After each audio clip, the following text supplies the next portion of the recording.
Le ton va encore monter sur le Club Poker Radio. Une émission présentée par Winamax, la référence du poker en ligne. Eh bien, salut à tous, c'est comment sur Club Poker Radio en direct comme tous les jeudis et pour la première fois en 2021. Bonne année à tous et puis bonne année mon chichi. Bonne année, comment? Champagne. Oh putain, le mec le champagne nous a fait une petite feinte. Ah, tu nous as pas prévenu. Attends, j'ai fait ça comme ça, en cachotier. En cachotier, voilà, le mec boit du champagne tranquillement. Voilà. Cette semaine... Et bonne année, bien entendu. Attends, bonne année à tout le monde. Bonne année à tous. Et Bonne grosse année. pensée privilégiée pour tous les gens du live, les croupiers, Ouais, c'est ça. les couvreurs. Non, on n'aime pas les couvreurs. Ouais, les couvreurs, les croupiers, Flore. on vous souhaite vraiment une année 2021 la même que 2020. Voilà, c'est plein de bonheur, Que du bonheur. de prospérité, de réussite professionnelle et de RSA. Force à vous. On pense à vous, hashtag chômage technique. Alors cette semaine, c'est Club Poker Radio, la radio du poker, mais aussi Club Poker Radio, la radio des masterclass, puisque chaque semaine maintenant, c'est une nouvelle masterclass. Et d'ailleurs, plus précisément, une nouvelle masterclass mentale, toutes les semaines. Alors cette semaine, c'est bien parce que c'est pas spin quelque chose. Voilà, on change. Change de Et titre. alors, c'est une masterclass de gens qu'on n'aime pas trop. Kill Tilt. Et surtout, une masterclass qui sort un 7. Et ça, C'est c'est ça. le 7 janvier. Un 7 Je me, janvier. je me sens un petit peu à l'étroit au milieu de tous ces Kill Tilt, mais je vais tenir bon. Et bonsoir Simon Sanchez, bonsoir Peanuts. Salut, Bienvenue salut tout et le bonne monde. année. Eh ben bonne année aussi à toi. Comment je vois que tu es à l'aise avec ton karma après ton petit badge sur les croupiers, donc bonne année. Mais les croupiers même, mais bien sûr, non mais c'est évidemment qui aime bien châtie bien. Hein, C'est si vrai. je ne parle pas de toi, c'est C'est que vrai. je ne t'aime pas. À côté de toi, la dernière fois, il était à Las Vegas, je crois. Et puis Juste là, à côté regarde, là. voilà. Et là, regarde, il est sur Sur sa le canapé. terrasse de milliardaire. Ah oui, parce que j'ai pas précisé. On ne parle pas d'une chose ce soir. On ne, voilà, je vais dire le mot une fois. On n'en parlera pas pendant toute la soirée. On ne parle pas de Bitcoin. Alors, bonsoir Sylvain Lousli. Bonsoir. Merci Bonsoir, beaucoup d'être bien avec. bonsoir. Bien le c'est un bonsoir. plaisir de vous retrouver. Ça fait déjà un petit moment qu'on s'est pas vu. C'est vrai, ça fait que C'est 6 vrai. mois parce que le mec il vient tous les 3 mois maintenant. Est-ce que tu pourras juste tout à l'heure nous faire découvrir un petit peu le véritable background derrière avec Ouais, tous évidemment. les parfums de ta meuf? Avec grand Tu viens de plaisir. spoiler du coup, mais bon. Oui, mais Désolé. c'est pas grave. Comme ça, tu vois, je fais un petit. C'est pas un spoiler, Teaser. c'est un Les teaser. abonnés de Voilà. notre masterclass pourront le savourer. Ce C'est magnifique ça, parce que background. c'est ça. C'est mon Et bureau. d'ailleurs, j'en profite pour faire un petit coucou à tous les gens qui sont avec nous sur Twitch, Osseto, Octomatic, JPL qui est là comme toutes les semaines, Crazy Razer, coucou Crazy, Un barbu, Punch s'il te Power plaît. TV. Batman 43. Bon, on est quand même là pour parler de quelque chose de sérieux. Peanuts, tu as décidé de sortir une masterclass, elle est sortie il y a quelques jours, je crois. Mhm. C'est quoi, ça fait même pas une semaine, non? Ouais, c'est dimanche 3 janvier. Dimanche 3 janvier, tu as sorti une masterclass mentale sur le mental en majorité, plus une partie technique MTT, tu pédales un peu. orchestré, c'est le mot que j'ai cherché, orchestré par Par mes Sylvain. soins. Exact. Par Sylvain, déjà, pourquoi sortir une masterclass? C'est quoi il y avait une envie, il y avait une place au niveau du marché. Bah, c'était juste faire vraiment plein de pognon, quoi. J'ai axé toute ma stratégie là-dessus en fait dès le début. Du coup, j'ai vraiment réfléchi que à ça au début. Et puis à la toute fin, j'ai demandé à Sylvain si ça l'intéressait de rejoindre le projet, quoi. Bon, le Et problème, lui, il voulait se faire lui, il est déjà plein de pognon. Voilà, Il s'est dit, c'est bah, ça, si je peux me c'était- faire un peu de pognon en Autant en plus, bon, profiter. c'est Il ça. y a besoin de quelqu'un de célèbre, tu vois. Juste quelqu'un C'est comme de ça, célèbre, c'est comme ça qu'on reste riche. riche. Hein. C'est comme ça qu'on reste riche, mon Non, gars. pour répondre un tout petit peu plus sérieusement malgré tout. Ah, c'est pas sérieux, c'est pas pour ça. De toute façon, je vais te mettre dans le BTC après, vous vous en doutez. hein. Ah putain, Allez. Il fallait pas en parler, mais il a Mets tout tes, 5 mets minutes. tes- mets tes fausses lunettes, s'il te plaît. Mets-nous un truc, là, Sylvain, pendant que Simon nous explique. J'y travaille. donc ouais, non, l'idée, je l'ai eue il y a assez longtemps et j'avais vraiment, en fait, j'avais commencé il y a très longtemps. Si on tape sur Kill Tilt, je pense progresser au poker. Il y a 2 épisodes, je crois, où j'avais dit que je lancerais une série sur le thème de comment on progresse au poker et tout ce qui va avec. Et je comptais vraiment à l'époque, j'étais assez naïf. Je comptais vraiment faire la série comme ça, quoi, gratuite. Et genre, les 2 premières vidéos font, je pense, à L2 45 minutes. Et genre, j'y avais passé, je sais pas, peut-être 40 heures. Enfin, c'était super long. À la deuxième vidéo, je fais, mais c'est irréalisable. En tout cas, en faisant à l'arrache comme ça. Et du coup, je me suis dit, bah, c'est quand même un truc qui me botte grave. Enfin, je t'avoue, hein, j'en avais un peu marre de voir plein de gens sortir plein de masterclass et de pas avoir la mienne sur Kill Tilt. Surtout que c'est toujours une frustration que j'ai eue quand j'étais étudiant aussi en philo. J'ai jamais pondu vraiment une thèse ou un gros mémoire. Tu vois, j'ai arrêté en master 1. C'est un truc que j'aurais vraiment voulu faire. Et je sais pas, Kill Tilt, on vient de fêter nos 10 ans cette année. Et je me suis dit que ce serait cool de. En plus, je me sentais prêt depuis, je sais pas, 2-3 ans à vraiment livrer un gros package de formation sur la progression au poker. En fait, ça touche à des mécanismes de progression que tu as partout, en fait, que ce soit dans l'entrepreneuriat, dans n'importe quelle discipline compétitive. Et ça me tenait vraiment, vraiment à cœur. Du coup, j'ai commencé à lancer l'idée sur Kill Tilt. J'ai demandé, voilà, déjà, est-ce que ça vous botte, quoi? Je voulais pas faire le projet si les gens trouvaient ça sale ou pourri ou inintéressant. Plein de gens m'ont dit oui. Je dis, OK, je vais réfléchir. J'ai j'ai fait le brouillon d'un premier plan. Les gens m'ont dit, ah bah ouais, c'est grave cool, mais par contre, plutôt 25 heures. Je suis OK, bon, 25 heures, ça veut dire qu'on va partir sur un truc plus deep. Plein de gens m'ont demandé s'il y avait besoin d'une partie technique. S'il y aurait une partie technique, je fais bah non, c'est pas du tout prévu, mais plein de gens l'ont réclamé. Je dis, bon, bah OK, ce serait cool. J'ai laissé mûrir l'idée. J'ai commencé à faire mon plan parce que je savais que j'allais la faire. Et puis voilà, j'ai contacté Sylvain parce que je savais qu'il était très bon, évidemment, à la fois en cash game, en tournoi. À la base, je voulais peut-être faire les deux. Puis en investiguant, il se trouve que ça rejoindra peut-être une question de tout à l'heure, que vraiment l'immense majorité des joueurs sur Kill Tilt jouaient en tournoi et que c'était dans les deadlines qu'on avait beaucoup plus réaliste de faire un package en tournoi. Donc on est parti là-dessus, tout simplement. Ouais, c'est bon, tu as répondu à toutes les questions que je voulais poser ce soir. Super. Merci Merci beaucoup. beaucoup en tout cas. C'était cool. Bonne année encore. Ouais. Cette masterclass, qu'est-ce qu'elle a Tu parlais des autres masterclass. Qu'est-ce qu'elle a différent des autres?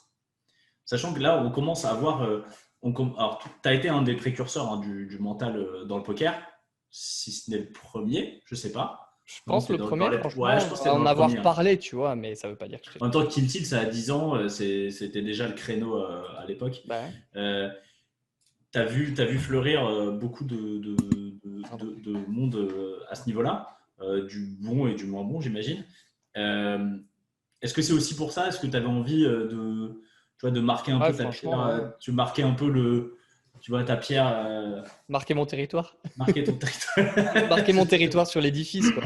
Ouais, non, mais oui, si, franchement, il y a vraiment. En fait, ouais, tu as raison de pointer ça. Je l'aurais peut-être pas pensé, mais oui, c'est vrai que j'ai entendu vous interviewer avec Martini et Jérôme. Il faut souligner des très bonnes questions. Oui, il faut dire que c'est des bonnes questions et pas que quand c'est chichi. Si.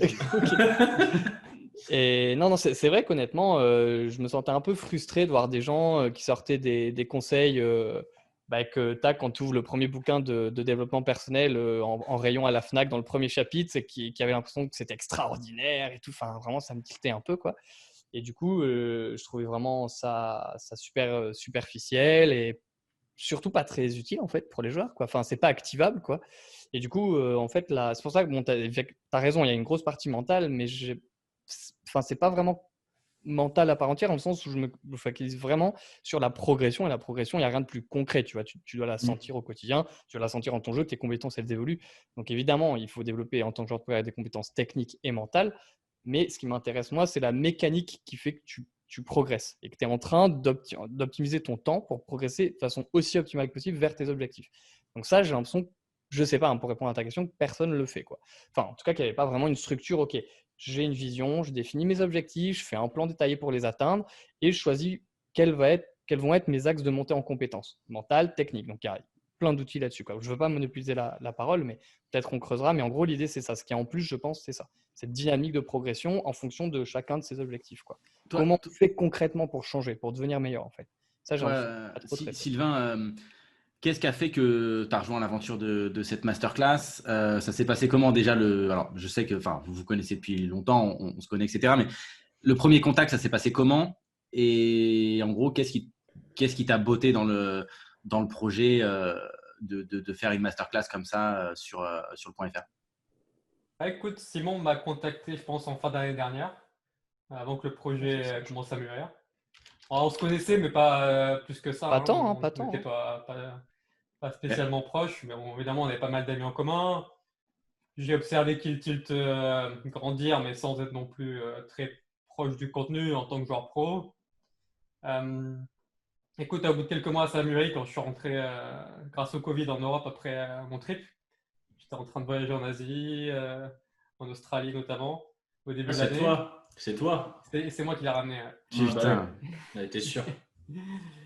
Ah, écoute, moi, ça me bottait de pouvoir transmettre des connaissances, tu vois, à d'autres joueurs, aider des joueurs qui sont plus débutants, qui démarrent dans leur progression, un peu comme moi j'ai pu progresser, tu vois, à mon époque aussi, à 10 ans, 10-15 ans de ça, grâce aux premières vidéos de coaching online. Puis il y a tellement de gens qui le font que je me suis dit que pourquoi pas essayer de le faire nous aussi, de le faire mieux, essayer de donner la bonne structure aux gens. Alors, je te coupe 2 secondes, mais quand tu dis il y a beaucoup de monde qui le fait, est-ce que c'est ça aussi? Est-ce que c'est, comme disait Simon, j'ai envie que moi aussi d'avoir, ça, on parle pas du tout de part du gâteau, tout ça, mais juste de faire partie de cet univers et d'avoir mon nom sur une masterclass et de pouvoir laisser quelque chose. Tu vois, en fait, quand tu fais une masterclass, tu laisses quand même, tu vois, quelque chose, quoi. Tu as créé quelque chose qui va rester dans le temps, quoi. Tu vois, c'est aussi, mine de rien, un bouquin, quoi. le plaisir de. C'est pas du partage direct, mais quand tu vois que tu arrives à motiver des gens, que tu arrives à créer un serveur Discord auquel ils ont accès quand ils rejoignent la masterclass, et tu vois qu'il y a une vraie demande, une vraie recherche de la part des petits grinders de pouvoir partager, de trouver des groupes de travail. C'est un truc qui a disparu à mon sens. Et je sais qu'avec l'arrivée du .fr, c'était assez compliqué vu que le pool de joueurs était très restreint. Ce qui se passait avant, moi, je me souviens très bien. C'était plutôt en cash game à l'époque, mais une des phases où j'ai bien progressé, c'est quand j'ai rejoint un groupe de travail, on échangeait régulièrement. Après, j'ai rencontré d'autres mecs qui jouaient des Plot Limit et ça m'a aussi beaucoup aidé. Mais tout est parti de là, ouais, l'échange, partager, travailler ensemble. Alors, J'ai l'impression que sur le marché français, aujourd'hui, il n'y a pas vraiment de il manque une plateforme. Il y avait le club poker à l'époque. À l'époque, il y avait le club poker. En termes de partie technique, tu vois, tu peux discuter de stratégie. Aujourd'hui, j'ai l'impression que ça a beaucoup. Non, il n'y a plus. Bien sûr, non, mais à l'époque, il y avait tous les plus gros grinders qui venaient poster sur le club poker. Le .fr, le problème du club poker, c'est que vu que c'était des gros grinders, le .fr a tué ça parce que le pool était tellement petit que tu n'as pas envie de parler au mec de partager au mec qui est à ta table. Exactement. C'est un problème qui a moins sur Kill Tilt parce que vu que c'est un field qui est beaucoup plus bas, c'est des joueurs NL2, 5, 10 pour la majorité.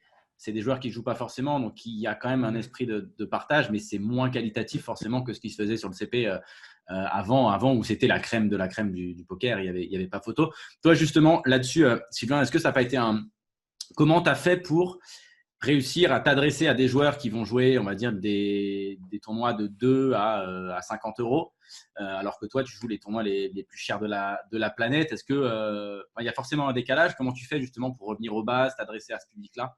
Ça se passait comment? Alors déjà, on avait un outil intéressant, c'est qu'on avait un certain nombre de sondages qu'avait fait Simon, de Kill Tilt. Donc on avait réussi déjà, tu vois, à identifier les problématiques principales des joueurs, ce qu'on avait réussi à remonter. Et du coup, tu vois, déjà, ça te donne des grandes lignes, des grands axes de travail. Et après, juste, je pense que c'était le plus important dans la structure de mon travail. C'était juste leur donner les concepts les plus importants, mettre en avant comment utiliser les outils, parce qu'au final, tu as des outils, mais ils ne sont pas forcément très faciles à manier. Par exemple, les solvers, au final, il y a beaucoup de gens qui s'y perdent. Moi-même, tu vois, il y a une époque où au début, je ne savais pas comment travailler efficacement avec. J'ai perdu beaucoup de temps à essayer, tu vois, de répliquer un peu les stratégies identiques, ce qui était vraiment un peu bête, tu vois, pas forcément bête, mais en tout cas c'était une perte de temps et c'est impossible de la mettre en place, donc il faut travailler intelligemment. Donc leur donner les clés pour, tu vois, pour trouver les bonnes mécaniques pour progresser au poker, comment utiliser les outils efficacement. Tu vois, c'était mon focus principal. Pour que même au final, ils aient quand même un contenu qui soit aussi assez haut niveau pour que ça puisse les accompagner à leur progression, tu vois, pendant au moins quelques mois, voire quelques années. En partant du principe que c'est pas non plus des joueurs complètement débutants. Oui, bien sûr. C'est pas, Est-ce c'est pas- que c'est pas est-ce les règles que du poker. tous les deux vous avez interféré dans la partie de l'autre un petit peu? Est-ce que toi, Sylvain, Un peu, ouais, moi j'ai t'as Un petit l'impression. peu plus sur le ouais. plan, ouais, on a discuté, on a pas mal discuté du plan ensemble, revu quelques parties. Après, on pensait à faire un peu de cash game, mais au final, je pense que la tâche était déjà bien complète à faire le MTT. Moi, c'est aussi ma spécialité, même si je joue toujours en cash, c'est là où techniquement je suis le plus à l'aise, c'est ce que je Ouais, c'est travaille vrai que tous les c'est jours. vrai que t'es nul en cash game. Je Faut le pense dire. que la NL50, tu vois, c'est pas sûr qu'ils maîtrisent encore C'est trois trucs. close. Donc, Ça, c'est pas dit. Ça va peut-être tu break even, je pense, mais bon, c'est déjà pas mal. Mais oui, d'ailleurs, enfin, on en parlera un petit peu, mais tu continues à jouer à MTT, Sylvain, toi. Ah ouais, beaucoup, beaucoup. Voilà, là, en Ouais. ce moment, j'arrête pas. Enfin, en 2020, j'ai pas arrêté, pour être honnête. Avec toutes les séries en ligne, plus de circuits live, donc Ouais, mais c'était c'était. non-stop. Ouais, Non, on va se plaindre, hein, c'était beau, quoi. Il y tous avait les trop d'action, trop de 1 tournois. dollar rebuy, tous les 1 dollar et Oli. In dans tout. In dans Est-ce tout, que, voilà. est-ce que Dans pour tout. le coup, 2020, c'est vrai que c'était une folie. Là, je digresse, mais on reviendra sur la masterclass. Mais une folie online pour les tournois, notamment. Bon, aussi pour le cash game. Hein. De toute façon, il n'y avait que du online, donc Pour c'était un peu tout, la hein. folie partout. Pour tout. Est-ce que 2021, là, on a envie un peu que ce soit la même chose, enfin, dans le sens où c'est cool sans penser à la pandémie, aux gens qui ont des problèmes, hein, mais juste dire, OK, 2020, c'était la folie online, on veut la même chose en 2021, ou vraiment on veut du live et ça manque énormément parce que ton mode de vie, finalement, là, tu étais beaucoup plus posé. Du coup, avec ta copine, c'est plus simple, mine de rien, pour plein de choses. Bien sûr. Qu'est-ce que tu aimerais pour 2021 au niveau lifestyle Ouais, j'aimerais avoir un mix quand même. Je t'avoue que ouais. le live, ça me manque aussi. C'est pas la même ambiance, pas les mêmes sensations non plus. Ça me manque un peu de voyager également. On va pas se le cacher, j'aime beaucoup voyager. Donc, Changer d'air. c'est la chance que tu as quand tu es joueur pro, tu vois, que tu peux faire le circuit, et c'est que tu peux profiter un peu aussi, tu vois, de destinations exotiques de temps en temps. Donc, Et là, t'es où? Un T'es à petit Londres, mix. là? ouais, à la maison à Londres. Moi, ça se voit pas, Ça ça se voit pas du tout. En plus, en plus, vous êtes confiné 100%, là, ça y est? Ouais, au final, d'être confiné, semi-confiné, je vois plus trop de différence, mais ouais. Ouais, c'est vrai, quand tu travailles de chez toi, au final, il y a Non, pas mais de- je t'avoue, moi, La j'ai un situation couvre-feu est à juste 18h. la situation n'est juste pas terrible là, en termes de. Il y a beaucoup de cas, surtout à Londres. Ouais, c'est compliqué. Alors, pour aborder le sujet qui a fait le plus débat, hein, clairement, sur le CP, au niveau de la masterclass. C'est quoi? C'est le fait que tu manques de compréhension pour t'entraîner, c'est ça? Écoute, je suis un technicien, alors tu me Ouais, respectes. tu es un technicien, voilà. Je suis un technicien. Donc, étant un technicien, le truc qui a fait débat, c'est le marketing sur la masterclass. Donc, il y a 2 points. Le premier point, c'est ce fameux chiffre, enfin, ce fameux prix qui se termine en 7, qui a fait débat. Mais c'est vrai, voilà. Et le deuxième point, c'est donc l'aspect market avec la page de vente et les moins 50% au lancement. Là, je viens de voir une question dans le chat, donc je regroupe un peu tout ça. C'est quoi d'ailleurs le principe du coup? Donc là, elle est à moins 50%, elle est à 250, c'est ça? Sur la semaine. 248, je crois. Ouais, 248. Pourquoi elle n'est pas Ensuite, 247? 47. 247, non? Très important. Il faut lui mettre un Et 7. ouais, mais c'est rigolo que des gens pensent que j'ai vraiment été intelligent sur le marketing. Je crois que d'ailleurs c'est 248. Mais...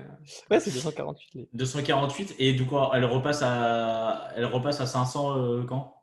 Bah, à la fin de la promo, donc dimanche, enfin lundi, Lundi, minuit, non? on va dire quoi. Ouais, lundi minuit 1, je crois. Donc c'était une semaine, c'est juste une semaine. Ouais.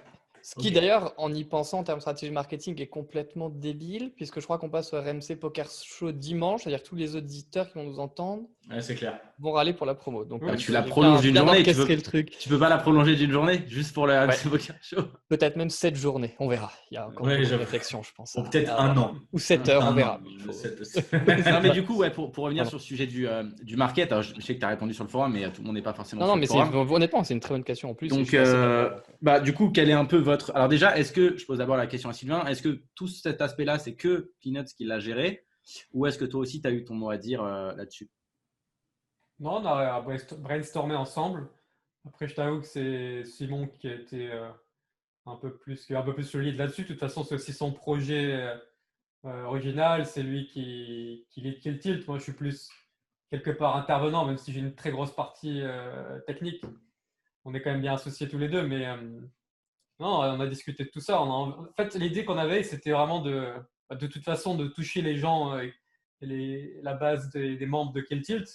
Donc, leur proposer un produit qui soit tout de même accessible, mais qui aussi fasse du sens par rapport à toutes les heures qu'on a mis, tout le travail qu'on a fourni. Il faut qu'on ait un intervenant, un docteur en neurosciences qui vienne nous parler de processus de décision, d'émotion. Enfin, il y a énormément de contenu. C'est vraiment, honnêtement, je pense que c'est extrêmement good value. Évidemment, Tu vas pas dire que c'est de la merde. je prêche ma paroisse. Ouais, on a fait de la merde, mais achetez-la quand même. J'avoue que c'était pas ouf. Toi, Simon, du coup. D'ailleurs, attends, moi j'ai une petite question. On va tout de suite question insider, question qui gêne, question gênante, question qui va vous mettre mal à l'aise. Combien touche Sylvain pour cette masterclass? Comment ça marche? Bah, c'est à Sylvain de répondre, j'imagine. Mais... Ouais, c'est pour ça que j'ai dit Sylvain. Mais non, j'ai dit Sylvain. Combien je touche? C'est ça qui m'intéresse. Ouais, comment ça marche en fait? Est-ce que vous avez juste il y a un cut au départ et puis. Bon, c'est ça, exactement. Ouais, on a splitté. On a splitté nos parts. On a splitté nos parts, nos revenus. Et là, genre pour le départ de la masterclass, ça se vend bien? Enfin, franchement, ouais, on est content. Honnêtement, c'est plus ça que ce que je pensais. bien. Vraiment, ouais, franchement, c'est très cool. Ouais. Combien? On passe plein. Combien? Confidentiel. Confidentiel. Ça va. Honnêtement, c'est pas très dur à regarder. Hein. Vous l'achetez. On est très content. Vous rejoignez le serveur Discord. Tu vois le nombre de mecs qu'il y a sur Discord, tu vois, tu as une très bonne idée. Il y en a combien là? Honnêtement, je l'ai pas lancé. Je l'ai pas lancé aujourd'hui, donc je sais pas, mais il y en a. Ah bah super, les mecs sont pas là. Je sais pas. Je l'ai pas lancé aujourd'hui. Je vais pas sur ce serveur de merde. Je l'ai pas lancé aujourd'hui. D'accord. Juste pour revenir un petit peu sur la masterclass, c'est quoi pour toi, Simon? On va pas détailler tout dedans parce qu'il faut bien que voilà. Mais du coup, je dis rien sur le marketing parce que je croyais que vous vouliez. Vas-y, dis. Parce que... Si, pardon. Mais si, ah non, moi je m'en fous. Mais je sais pas, est-ce que tu as des choses que tu veux rajouter sur le marketing? Non, pas du tout, mais vous m'aviez dit que vous vouliez me poser des questions là-dessus et je voyais que vas-y. C'est tout. C'est le sujet qui a fait le plus débat pour le coup sur le CP. C'est vraiment ça qui a fait débat, quoi. Donc vas-y. Je sais pas ce qui... Nous, on aime bien les gens qui sont un peu haters, mais qui au final achètent notre produit. Donc ça... Non, mais pour être très clair, bon, après, oui, c'est vrai que j'ai répondu sur le CP, mais peut-être, j'imagine beaucoup de gens qui écoutent n'auront pas lu. C'est juste que, moi, le marketing, je m'en bats les couilles, j'aime pas ça. Et c'est pour ça que je te pose pas de questions là-dessus, en fait, parce que pour moi, c'est pas le plus important, en fait. Non, mais donc voilà, en fait, la réponse est vraiment giga simple, c'est la vérité. J'ai fait ça à la fin, je les rush. Et j'ai regardé les sites que je respectais bien. Donc, j'ai regardé la page de vente de Elliott Rowe pour la masterclass A-Game machin. J'ai regardé. Tu l'as acheté? Non, je ne l'ai pas acheté. Et... On a juste copié la page marketing. Bah non, j'ai pas. Justement, non.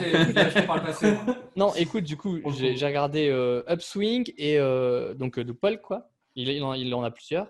Et j'ai regardé Resurrege, voilà, exactement. Et j'ai trouvé que Resurrege, c'était la plus qui correspondait à ce que je voulais faire, mais qu'elle était assez bizarre. Je trouvais la construction bizarre. Donc, j'ai fait un melting pot de tout. J'ai appelé mon designer. Je dis, mais ça, il fait, ouais, mais il faut mettre un chrono. C'est la base dans ces trucs. Je fais, ok, vas-y, mets un chrono. Oui, mais là, il faut une bannière. Je fais, bah, ok, mais la bannière, tu mets quoi en tagline? Je fais, bah, je sais pas, les clés pour progresser. Voilà, allez, on s'en bat les couilles. Moi, j'étais en train d'encoder mes vidéos, de faire mes PowerPoint. J'avais pas le temps, donc j'ai fait ça. Et c'est vrai que c'est du marketing un peu peintre, quoi. Un peu, gros trait de peinture. Je trouve que c'est pas horrible non plus. Tu vois, je vais pas louer une pornstar, des avions ou une villa ou je sais pas quoi pour faire genre. J'ai pas mis et devenez millionnaire en 5 étapes. Le mec, il slash, regarde-le, il slash. Non, mais c'est pour dire que moi-même, je me suis posé la question parce que le marketing, j'aime pas trop ça, mais on va pas se mentir, si t'en fais pas de nos jours, c'est vraiment compliqué. Mon cousin bosse dans les jeux vidéo. On a ce débat là depuis 5 ans, quoi. Vraiment, il va bien? De quoi? Il va bien? Il va très bien. Il développe pour la PS5. Il développe pour la PS5 et c'est vrai que ça fait chier, quoi. Quand ta passion, c'est de créer un produit, faire du marketing, c'est la dernière chose que tu as envie de faire. Si tu veux bien le faire, ça coûte énormément de pognon. Donc, si tu le fais pas, ton produit se plante. Si tu mets énormément de pognon et que c'est pas ton seuil de compétence, tu peux te faire scam par des marketeurs et tout. Ça peut être pourri aussi. Et si tu veux le faire toi-même, tu fais un peu de la merde parce que tu es un fiche et tu copies-colles vaguement ce que tu as vu à côté. Voilà, mais j'accepte vraiment. Je trouve que les gens en fait ont assez raison avec ce qu'ils ont dit, quoi. Donc ça me va et pas de souci. Combien ça coûte de faire une masterclass? Combien ça coûte? 0 du temps? Non, ouais, c'est juste du temps. Ah si, les initiants, si, on a dû dépenser. Je pense que j'en suis à 5K de frais. En fait, il faut quand même. Ouais, bah en fait, il faut quand même payer Vimeo. Enfin, nous, on l'a hébergé sur Vimeo, donc il faut payer un accès à l'année pour upload autant de gigas. Il faut payer le serveur, enfin, le site sur lequel tu héberges l'information, designer, les systèmes de paiement, faire tous les tests. Parce que tu vois, il faut voir si ça marche avec Stripe, avec PayPal, avec machin. Donc, c'est quand même beaucoup de temps. Donc, tu dis, en plus, tu as le marketing au-dessus. Enfin, c'est vraiment Boulot, ouais. des trucs. Enfin, moi, je passais tout mon temps à faire des vidéos, quoi, et un plan, et tout ça, quoi. Bon, Voilà. alors viens, on va parler. Voilà, on a parlé des choses qui te font chier. Maintenant, on va parler des choses que tu aimes bien. Non, mais c'est important, Euh, ceci dit, hein, je suis d'accord. on va parler. On a, On va parler. Non.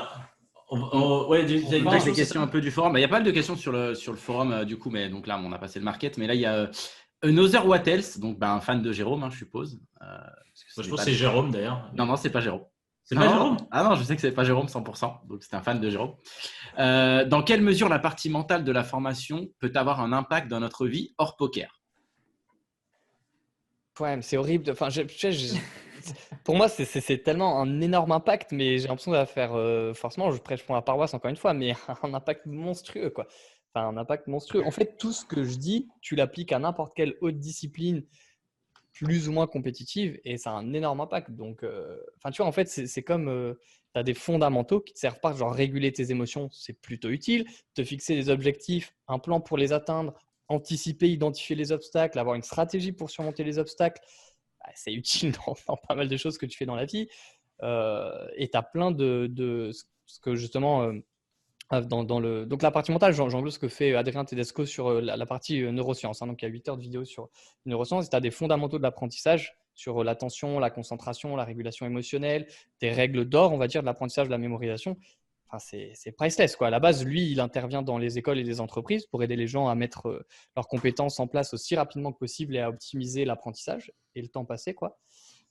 Donc, moi, je trouve dans une mesure énorme. Enfin, en fait, pour tout dire, ce que je fais, c'est un agrégat de ce que j'ai fait quand j'étais joueur pro, que j'ai créé Kill Tilt en tant qu'entrepreneur quand j'ai développé Kill Tilt et ce que j'ai fait en coaching. J'ai coaché quelques personnes hors poker. Donc, enfin, c'est des trucs, tu vois, en fait, partout dans l'entrepreneuriat à très, très haut niveau. Genre, je conseille un très, très, très bon bouquin qui m'a beaucoup inspiré pour la masterclass qui s'appelle Principles de Ray Dalio, qui est le CEO du plus gros fonds d'investissement mondial qui s'appelle Bridgewater. Enfin, voilà, genre en gros, il y a certains de ces principes que je reprends dans la masterclass qui sont. Enfin, moi, ils ont changé ma vie. C'est pour ça que ça me fait marrer souvent. Je fais un petit parallèle, mais les gens dans les masterclass justifient de vendre les masterclass à moi. Plein de gens, je sais que ça va tilter des gens, je m'en fous, c'est quand même la vérité. Plein de gens sont venus voir, on me dit, mais pourquoi tu vends ça à ce prix-là? Je fais, parce que je veux que les gens puissent l'acheter. Moi, quand j'étais étudiant, jamais j'aurais pu mettre plus. Enfin, déjà, 500 €, c'est énorme, quoi. D'où la promo. Il me dit, oui, mais ton truc vaut 1500. Si les gens ils suivent ton truc, ils peuvent devenir pro, gagner plein de thunes. Je fais, bah oui, mais moi, j'ai lu des bouquins à 20 € qui ont changé ma vie. Moi, je peux te citer 3 bouquins qui coûtent 60 € les 3, qui m'ont fait gagner 100 Ah bah 000 vas-y alors. dans Parce l'année. que moi j'aime les bouquins. Donc, Principal de Ray Diallo, mais qui est super. C'est un bouquin. Non, parce que c'est un ce des meilleurs livres bouquin, que j'ai lu, je l'ai lu cette année. ce bouquin, je l'ai vu. Exceptionnel. C'est Gene Hernandez Exceptionnel. qui l'avait mis sur Insta il y a 2 ans. Je crois que c'est Gene Hernandez, c'est ça. Possible. Ouais, je connais ce kind. ouais, je l'avais vu à l'époque. C'est quoi les autres bouquins? Moi, j'avais lu le PDF avant qu'ils sortent le livre. Ils avaient livré un Il n'est PDF pas tout jaune. gratuit. Il est pas tout jaune le livre. Non. C'est ça? Enfin, je sais pas, moi je l'ai lu en Kindle. Donc, mais c'est Six, ce mec-là qui est multimilliardaire. Son bouquin, il a une value. Moi, je l'aurais acheté. Honnêtement, tu me dis, tu l'achètes à 3000 €, je fais c'est good value, tu vois. Bon, bref. et le mec l'avait livré en PDF gratuit, quoi. Ah bah, c'est bon, je l'ai trouvé à 3000 € là. J'achète. Je l'envoie. C'est bon, je l'ai acheté. Boum. Donc voilà, enfin, pour moi, ça, Et voilà. c'est un must, quoi. Je sais pas, Ok, enfin, donc je sais ça pas, c'est bon. c'est incroyable. Ok, c'est commandé sur Amazon et sur Ouh là là là. Bibliothèque Online. Non, ne commandez pas sur Amazon des livres, il faut aller les acheter chez les libraires. C'est quoi les autres bouquins que tu conseilles comme ça qui ont changé ta vie? Parce que là, tu nous as dit pour 60 €, vous pouvez. Donc là, moi j'ai mes 3 billets bleus. Tu parles qu'en business parce qu'honnêtement, je lis vraiment Un de peu. tout. Genre Sapiens, pour moi, c'est un bouquin qui a changé ma vie, tu vois, Ouais. et qui est très connu, donc j'enfonce des portes ouvertes, mais c'était incroyable. Quel sens Après, ça a changé ta vie d'ailleurs? Parce que c'est un bouquin que j'ai beaucoup apprécié aussi. ma Dans quel sens? perspective, ma perspective, parce que comme tu sais ou pas, mais j'ai une de mes grosses passions, c'est la philo. Je voulais être prof de philo et j'ai fait un master en philosophie politique. Alors, je suis passionné de sciences humaines aussi en général, et je trouve qu'il a pinpoint un truc d'une intelligence extrême, Harari, c'est qu'il explique qu'en fait, l'être humain sa spécificité de base, c'est qu'il se raconte des histoires. Et en fait, c'est aussi un gros volet de ma masterclass. Et quand tu commences à comprendre que tu n'es pas un animal rationnel, mais que tu es un animal qui rationalise les histoires que tu te racontes au préalable et qui en général sont des biais cognitifs qui t'arrangent bien, ça défonce ta perspective. Et justement, au poker, c'est ultra pertinent parce que tu te racontes l'histoire, par exemple, que si tu perds, c'est la faute de la variance. Tu vois. Et après, tu rationalises en cherchant tous les bad beats qui justifient que c'est la variance qui fait que tu perds. Enfin, et je trouve que c'est une perspective ultra smart parce qu'elle joue dans tout. Et sur l'économie aussi, il y a des trucs très intelligents. Sur la notion du libre arbitre, c'est un de mes sujets préférés, le libre arbitre. Enfin, voilà, donc je dirais Sapiens. C'est pour. Ce que tu viens de dire, j'adore ce que tu viens de dire. C'est tellement vrai. Non, mais c'est vrai. En fait, genre, je pense en une phrase, tu viens de. C'est 248 €. Allez, vas-y, paye maintenant. Non, mais franchement, c'est juste un bouquin. Donc maintenant, je reviens beaucoup dessus. Mais c'est Eckhart Tolle, le pouvoir du moment présent. Tu vois. Maintenant, je garderai qu'un tout petit cœur. Mais ça, en fait, c'est la création de Kill Tilt, c'est juste ça. Hein. En fait, pour dire l'histoire, et hommage à, je sais pas si je peux dire à l'antenne, un forum concurrent. Bon, peu importe, il y a un mec d'un forum concurrent à Club Poker et à Kill Tilt qui arrive. Il dit, j'ai vu que tu faisais de la méditation et tout. À l'époque, j'avais un blog sur Eurosport Poker. Il dit, ouais, si tu fais de la méditation, lis ce bouquin. Je fais, c'est quoi et tout. Il fait Eckhart Tolle, le pouvoir du moment présent. Je fais, qu'est-ce que c'est? Alors, c'est Eckhart Tolle. Parce que ça fait écartelé, quoi. Tu sais, c'est écartelé le pouvoir du moment présent. Non, c'est Eckhart Tolle. Ouais, Eckhart Tolle. Qu'est-ce que c'est que cette merde? Encore un truc avec des encens, bio-vegan et tout. Enfin, ça me saoulait, quoi. Et du coup, je tape son nom, en fait, sur Google avant d'acheter le bouquin. Et je tombe sur une conférence. Et je me rappelle littéralement parce que je devenais tout rouge et je m'énervais dans le lit, en fait. Genre, je me disais, mais comment on peut dire ça et tout, ça m'énervait trop. Et en même temps, je sentais qu'il disait des trucs. Il avait raison quelque part. Donc, ça a créé une sorte de, je sais pas comment expliquer, il y avait un avant-après dans ma vie, tu vois. Et genre, et là, en fait, pendant genre 6 mois, je lisais 3 heures par soir tout le temps. J'ai dû dévorer, je sais pas, 25 bouquins de méditation. Je me suis mis à la méditation. Et ça aussi, ça a changé ma perspective. Donc, ouais, le pouvoir du moment présent, Principles et Sapiens, c'est 3 claques dans ta gueule, tu vois. Si tu les lis bien, que tu les ingères, même si tu n'es pas d'accord, pour être pas d'accord avec les auteurs, tu dois développer une telle puissance intellectuelle et cognitive que ça te fait grandir, en fait. Et c'est pour ça que j'aime beaucoup ces 3 livres. Mais je pourrais t'en citer plein. Si vous voulez, ça peut vous intéresser. Plein de gens m'ont demandé. Je vais vous faire une liste de lecture de certains bouquins que j'aime bien. Hein.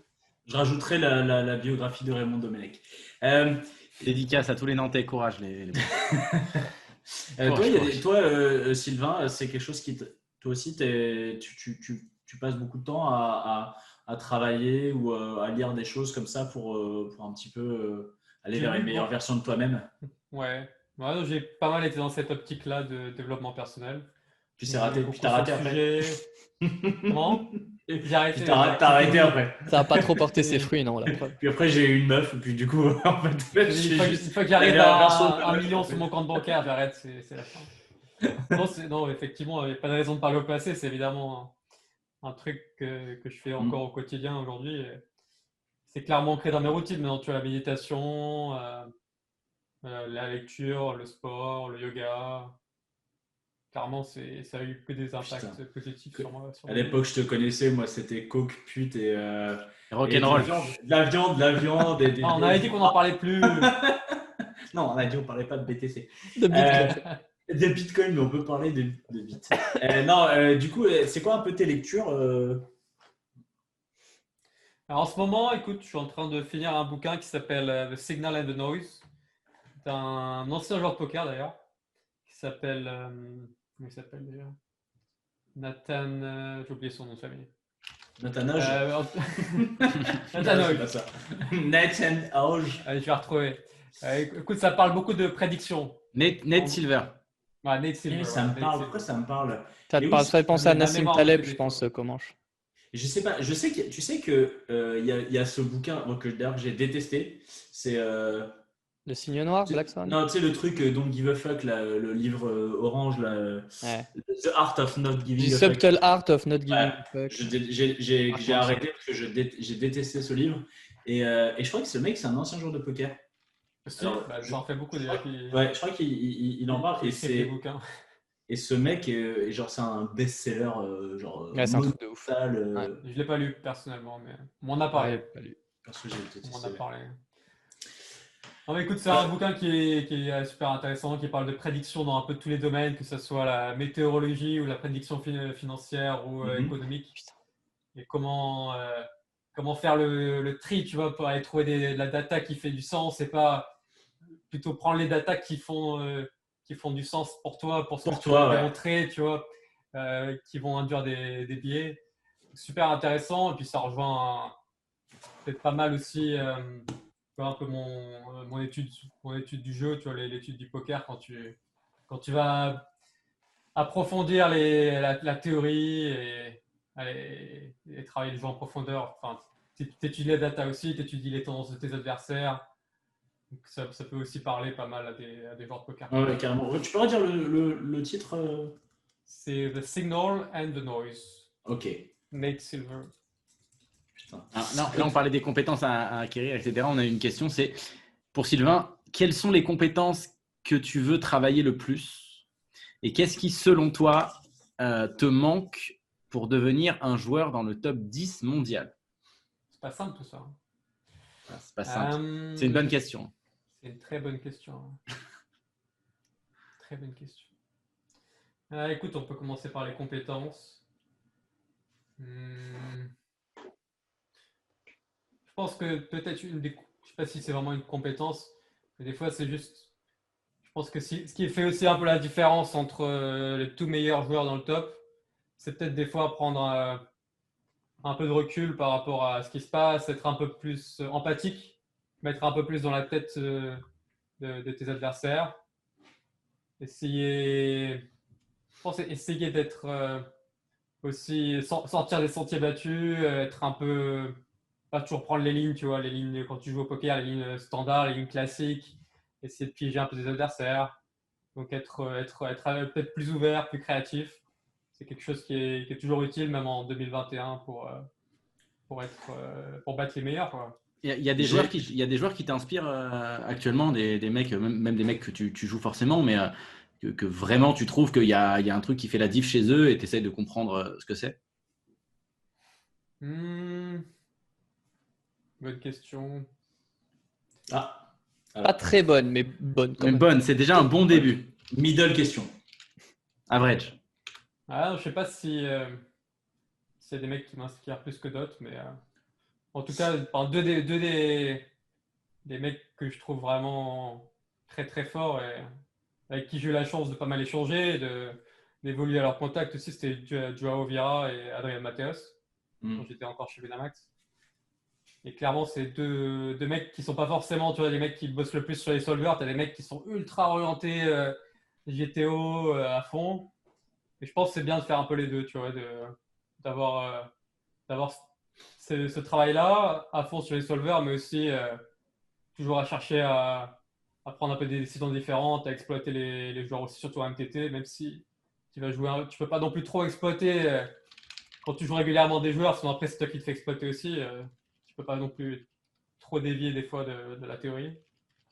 Mais deux joueurs qui sont assez impressionnants. Hein. Je permets de rebondir sur ça parce que j'ai écouté une interview super intéressante sur un podcast comment il s'appelle, Nunchuk ou je sais plus, quelque chose comme ça. C'est Raúl González.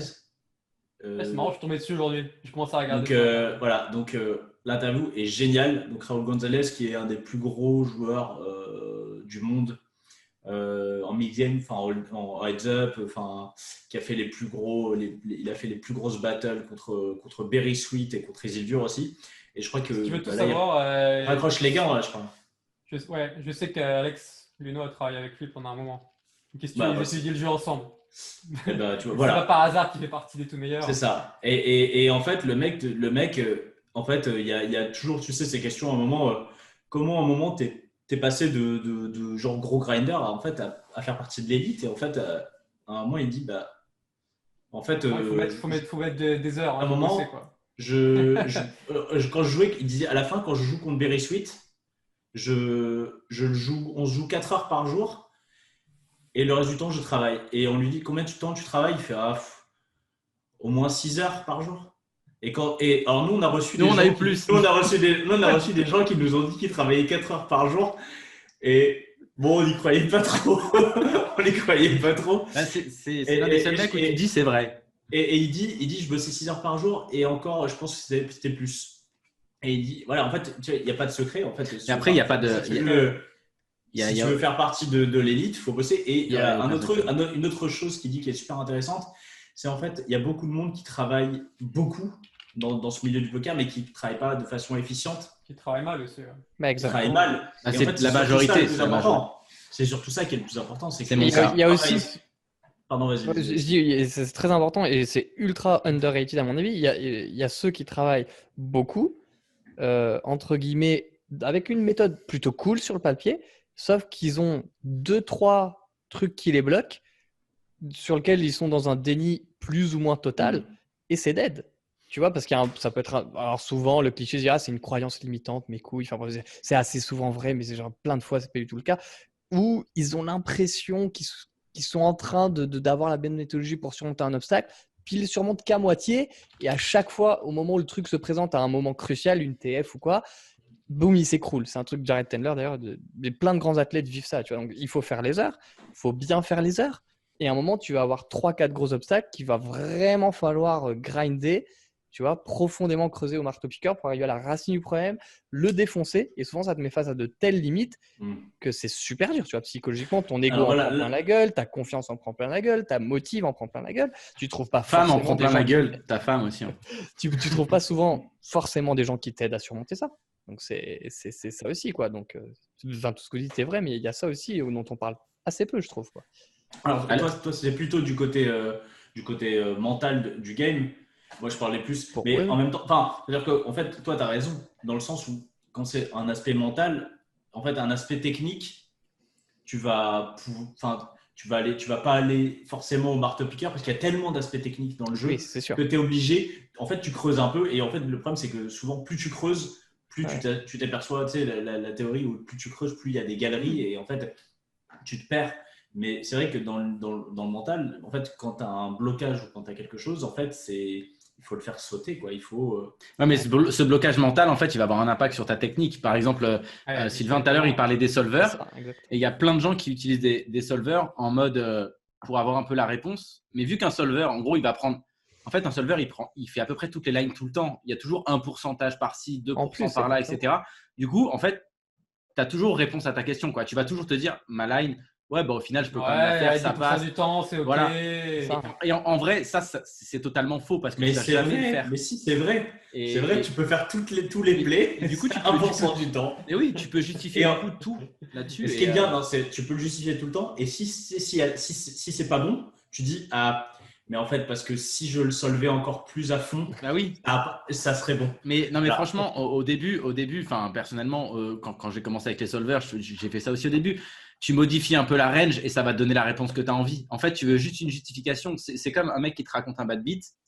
Il veut juste entendre « Ouais, bah, t'as pas eu de chance, quoi. » Il veut juste entendre ça, en vrai. Et ça n'apporte rien. Ça t'apporte, à part de la perte de temps, de l'énergie mentale que tu dilapides pour rien et que tu pourrais mettre dans autre chose. Ça sert à rien. Et ça, on l'a tous fait à un moment ou à un autre, quoi. Simon, c'est quoi pour toi un grinder de micro-stakes, donc entre la NL2 et la NL10, puisque tu dis c'est à peu près…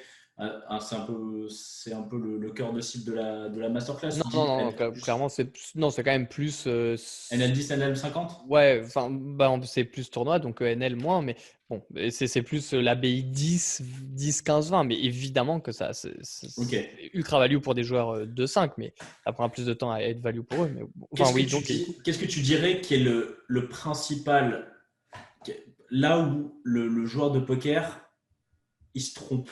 C'est-à-dire qu'en gros, quel est le problème principal dans son processus d'apprentissage que le joueur de poker lambda fait mal? Là, je pense que je vais dire un truc d'un point de vue technique. Vas-y. Déjà, la majorité des joueurs, même à des limites plus hautes, ils ne maîtrisent déjà même pas le jeu pré-flop. Les fondamentaux. C'est quand même les fondamentaux, c'est la base. Ouais, je suis d'accord. Et tu as plein de gens qui vont suivre des ranges. C'est bien d'acheter des ranges, c'est super important d'avoir des bases. Tu vas me dire, il faut les étudier à froid et pas juste les suivre tu vois, machinalement pendant que tu joues et dire ok, tu regardes la charte, il faut relancer telle main, 3 bêtes telle main pour comprendre pourquoi tu choisis telle ou telle main, tel ou tel combo pour 3 bêtes.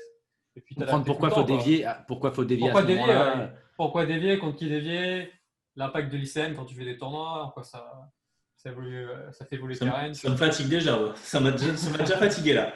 Tous ces trucs d'ICM. Et avec le jeu préflop, je trouve qu'il y a énormément de value ou de V à aller chercher. Je pense qu'il y a beaucoup de Mais surtout que en MTT, à partir du moment, c'est super dynamique aussi. Au bout d'un moment, c'est que du préflop de toute façon. Mais non, mais je veux dire, il y a beaucoup de préflop. Beaucoup de jeux préflop, ouais. Et puis ça varie tout le temps, parce que les tapis effectifs, ils changent tout le temps. Donc, ouais, c'est super important. Sylvain, j'aimerais qu'il réponde là-dessus. Ouais, du coup, pour ta question, bon, alors déjà, il y a un premier truc. Bon, double réponse. La première chose, c'est la classique, c'est ça dépend des joueurs. Et du coup, ce qui se passe, c'est que les gens ne se posent pas la question d'un truc tout basique que je fais dans le PokerDoc, qui est genre vraiment ultra classique. Tout le monde dit ah bah oui, c'est vrai, il faut le faire, et personne ne le fait. C'est prendre un papier, un crayon ou un doc Excel, un Google Doc. Un joueur poker, c'est quoi? C'est globalement des compétences techniques et mentales, tu vois. Tu listes toutes tes compétences mentales et techniques dans lesquelles tu penses être les plus faibles, et tu cibles celles qui, selon toi, si tu les résous, vont avoir le plus d'impact sur ta progression, ton win rate ou quoi. Tu vois, la base, c'est que déjà, les gens n'ont aucune, en général, conscience de leurs points faibles, techniques et mentaux, ou alors ils disent qu'ils en ont une, mais c'est gigavax. C'est typiquement le mec qui dit ouais, moi, c'est sûr, les pots 3 bêtes, je suis pas ouf. Enfin, genre, bon, lol, quoi, tu vois. Il faut creuser à mort ça. Donc, déjà, il faut faire ça. Ça, c'est un premier point, je pense, qui est vraiment. Qui a un énorme levier de progression si on le fait. Et l'autre truc qui est, je pense, quand même le plus important et qui, pour le coup, marche pour tout le monde, c'est que les gens n'ont pas d'objectif. Genre, vraiment, ils n'ont pas d'objectif. Ils croient que oui, mais c'est vraiment pas le cas. Et les rares qui ont un objectif, ils n'ont pas de plan. Et ça, c'est que 2 points de la réussite, à mon sens. Il faut des objectifs, il faut un plan, il faut anticiper les obstacles, anticiper les solutions face aux obstacles pour ne pas être à poil le jour où tu rencontres l'obstacle. Tu vas te casser la gueule, malgré que tu aies préparé tout ça. Il faut débrief quand tu te casses la gueule les raisons de ton échec. Pour que ça te serve de leçon et que ton erreur te serve. Ouais. Ça, c'est la deuxième partie de la formule. Ça s'appelle la machine à progresser. Ça, vraiment, pour moi, je te le dis, c'est révolutionnaire. Tu vois, honnêtement, c'est ce que dit Ray Dalio dans Principles. C'est un truc qui est assez classique dans le management et le développement personnel, mais la base, c'est ça, c'est qu'il n'y a aucune dynamique de progression. Donc, les gens jouent au poker, globalement, quand ils ont envie, quand ça se passe bien. Quand ça se passe mal, ils font nimp, et c'est tout. Donc, c'est normal que tu ne progresses pas. Parce que progresser, c'est t'en prendre plein la gueule, rester fort, te casser la gueule, analyser pourquoi tu t'es cassé la gueule, et faire différemment pour changer. Sauf que ça sert à quoi de faire ça si tu ne vises pas un objectif clair, tu vois. Et alors, les gens, ils vont commencer à se remettre au nitro, puis ils refont du cash game, puis ils font des tournois, puis ils disent allez, là, je grind à mort, puis ils grindent plus, ils sont complètement décousus. Les gens ne sont pas engagés, tu vois. Et du coup, après, ils se donnent pas à avoir de résultats, et c'est normal, en fait, quoi. C'est trop dur, le poker, tu vois. Alors, est-ce que tout le vraiment monde, très dur, ça, le poker. c'est une question aussi qu'on a eue. Est-ce que tout le monde peut réussir au poker? Donc ça, question un peu vague. Et pour la mettre sur la masterclass, est-ce que toute personne qui achète la masterclass va forcément progresser? Non, ça c'est sûr. Ça c'est sûr qu'il y a des gens. C'est sûr que si tu fais pas les efforts toi-même, ça va pas. Mais déjà, je vais vous dire un truc tout con qui est dramatique. T'as la structure en tout cas. La plupart des gens qui vont acheter la masterclass ne vont pas la regarder jusqu'au bout. Déjà. C'est génial. Mais c'est pareil partout. Là, c'est une stat qu'il y a partout. Les gens qui prennent des bonnes résolutions au jour de l'an ne les tiennent pas. Les gens qui payent 20 heures de piano sur l'année ne les font pas. Les gens qui s'inscrivent à la salle de sport à l'année n'y vont pas toute l'année, etc. Par contre, si le mec il achète la masterclass, qu'il l'écoute attentivement de A à Z, c'est quand même 56 heures de contenu. C'est certain qu'il va progresser. C'est certain parce qu'il va au moins apprendre des choses. Et apprendre des choses, quelque part, c'est progresser. Est-ce que le mec va d'un coup, je sais pas moi, gagner 50 balles de l'heure, faire Non, j'en sais rien. Ça dépend de ce qu'il fait, ça dépend de s'il est intelligent. Et évidemment qu'il peut tout à fait progresser et réussir sans acheter ni notre masterclass, ni aucune. Nous, juste ce qu'on a essayé de faire, c'est que si le mec il est impliqué, qu'il fait des efforts, on lui donne une sorte de guideline, une structure qui fait qu'il va gagner un temps incroyable. Parce qu'avec les vidéos de Sylvain, comme il l'a dit, il ne va pas faire des erreurs, où il va bien utiliser les softs directs, il va avoir les fondamentaux d'équerre. Et direct, moi, c'est ce que j'essaie de faire. Je vais direct lui dire les plus gros mythes mentaux, obstacles de progression et comment le mettre dans une dynamique de progression. Donc, le type, s'il regarde les vidéos, il ne peut pas ne pas progresser. Parce que je lui dis, là, tu te calmes, tu ouvres le PokerDoc, et tu remplis ce que je te dis de remplir. Donc le mec, déjà, je vais te dire, il n'y a pas un élève à qui j'ai fait faire ça qui m'a pas dit dans les 3 mois, putain, j'ai grave changé d'avis, je vois les choses différemment. C'est impossible. C'est pas, en fait, tu vois, moi, j'ai rien inventé. Ça aussi, j'ai beaucoup de mal dans les masterclass au poker. C'est une niche, hein, quand même. Donc les gens ont l'impression qu'ils inventent des choses, mais pas du tout. Enfin, tout a été fait, tout est codifié dans plein de disciplines.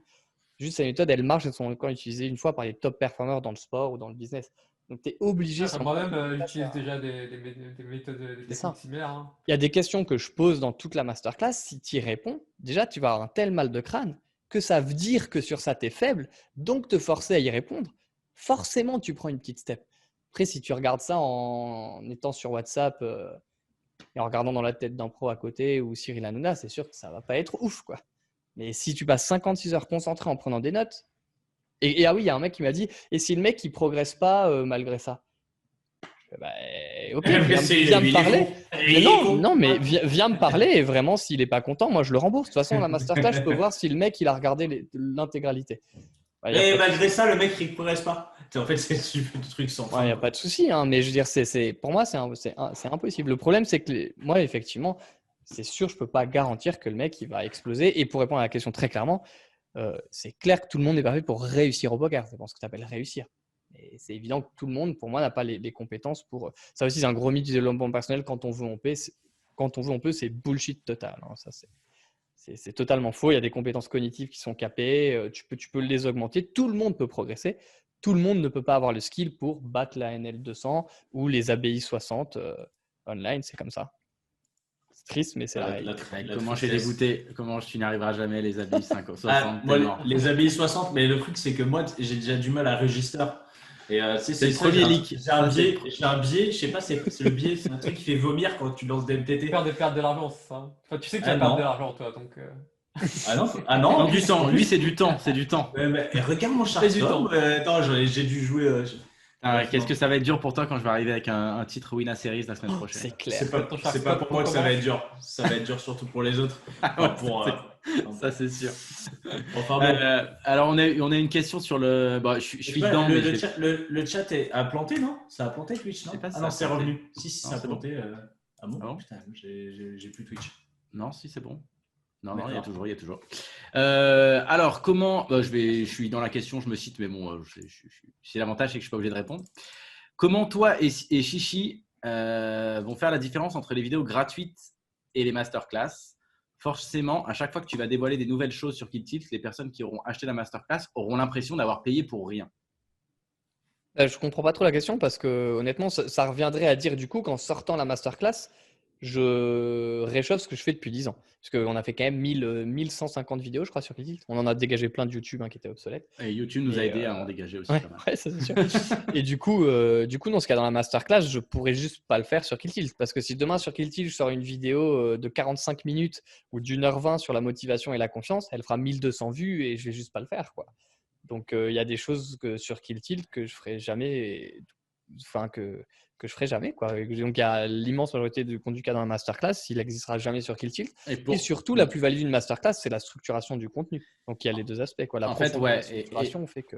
Ouais, je prends le relais juste sur la question pour un truc, mais c'est pour expliquer aux gens aussi que, en fait, une masterclass, tu peux pas la sortir sur YouTube parce que, en gros, ça voudrait dire que pendant un an et demi, on serait obligé de poster une vidéo de la masterclass et qu'on pourrait rien faire d'autre, en fait. Et tu peux pas tu publies tout d'un coup et en fait, ça fait un bid en termes de vues. L'algo YouTube te défonce. L'algo YouTube te défonce et ça servira à rien. Et puis en plus, ce serait tellement fouillis que tu fais une playlist avec 60 vidéos, ça marche pas. Donc c'est juste quelque chose qui est pas possible en termes de structure sur la plateforme, quoi. Et donc tu es obligé de faire un autre format là-dessus.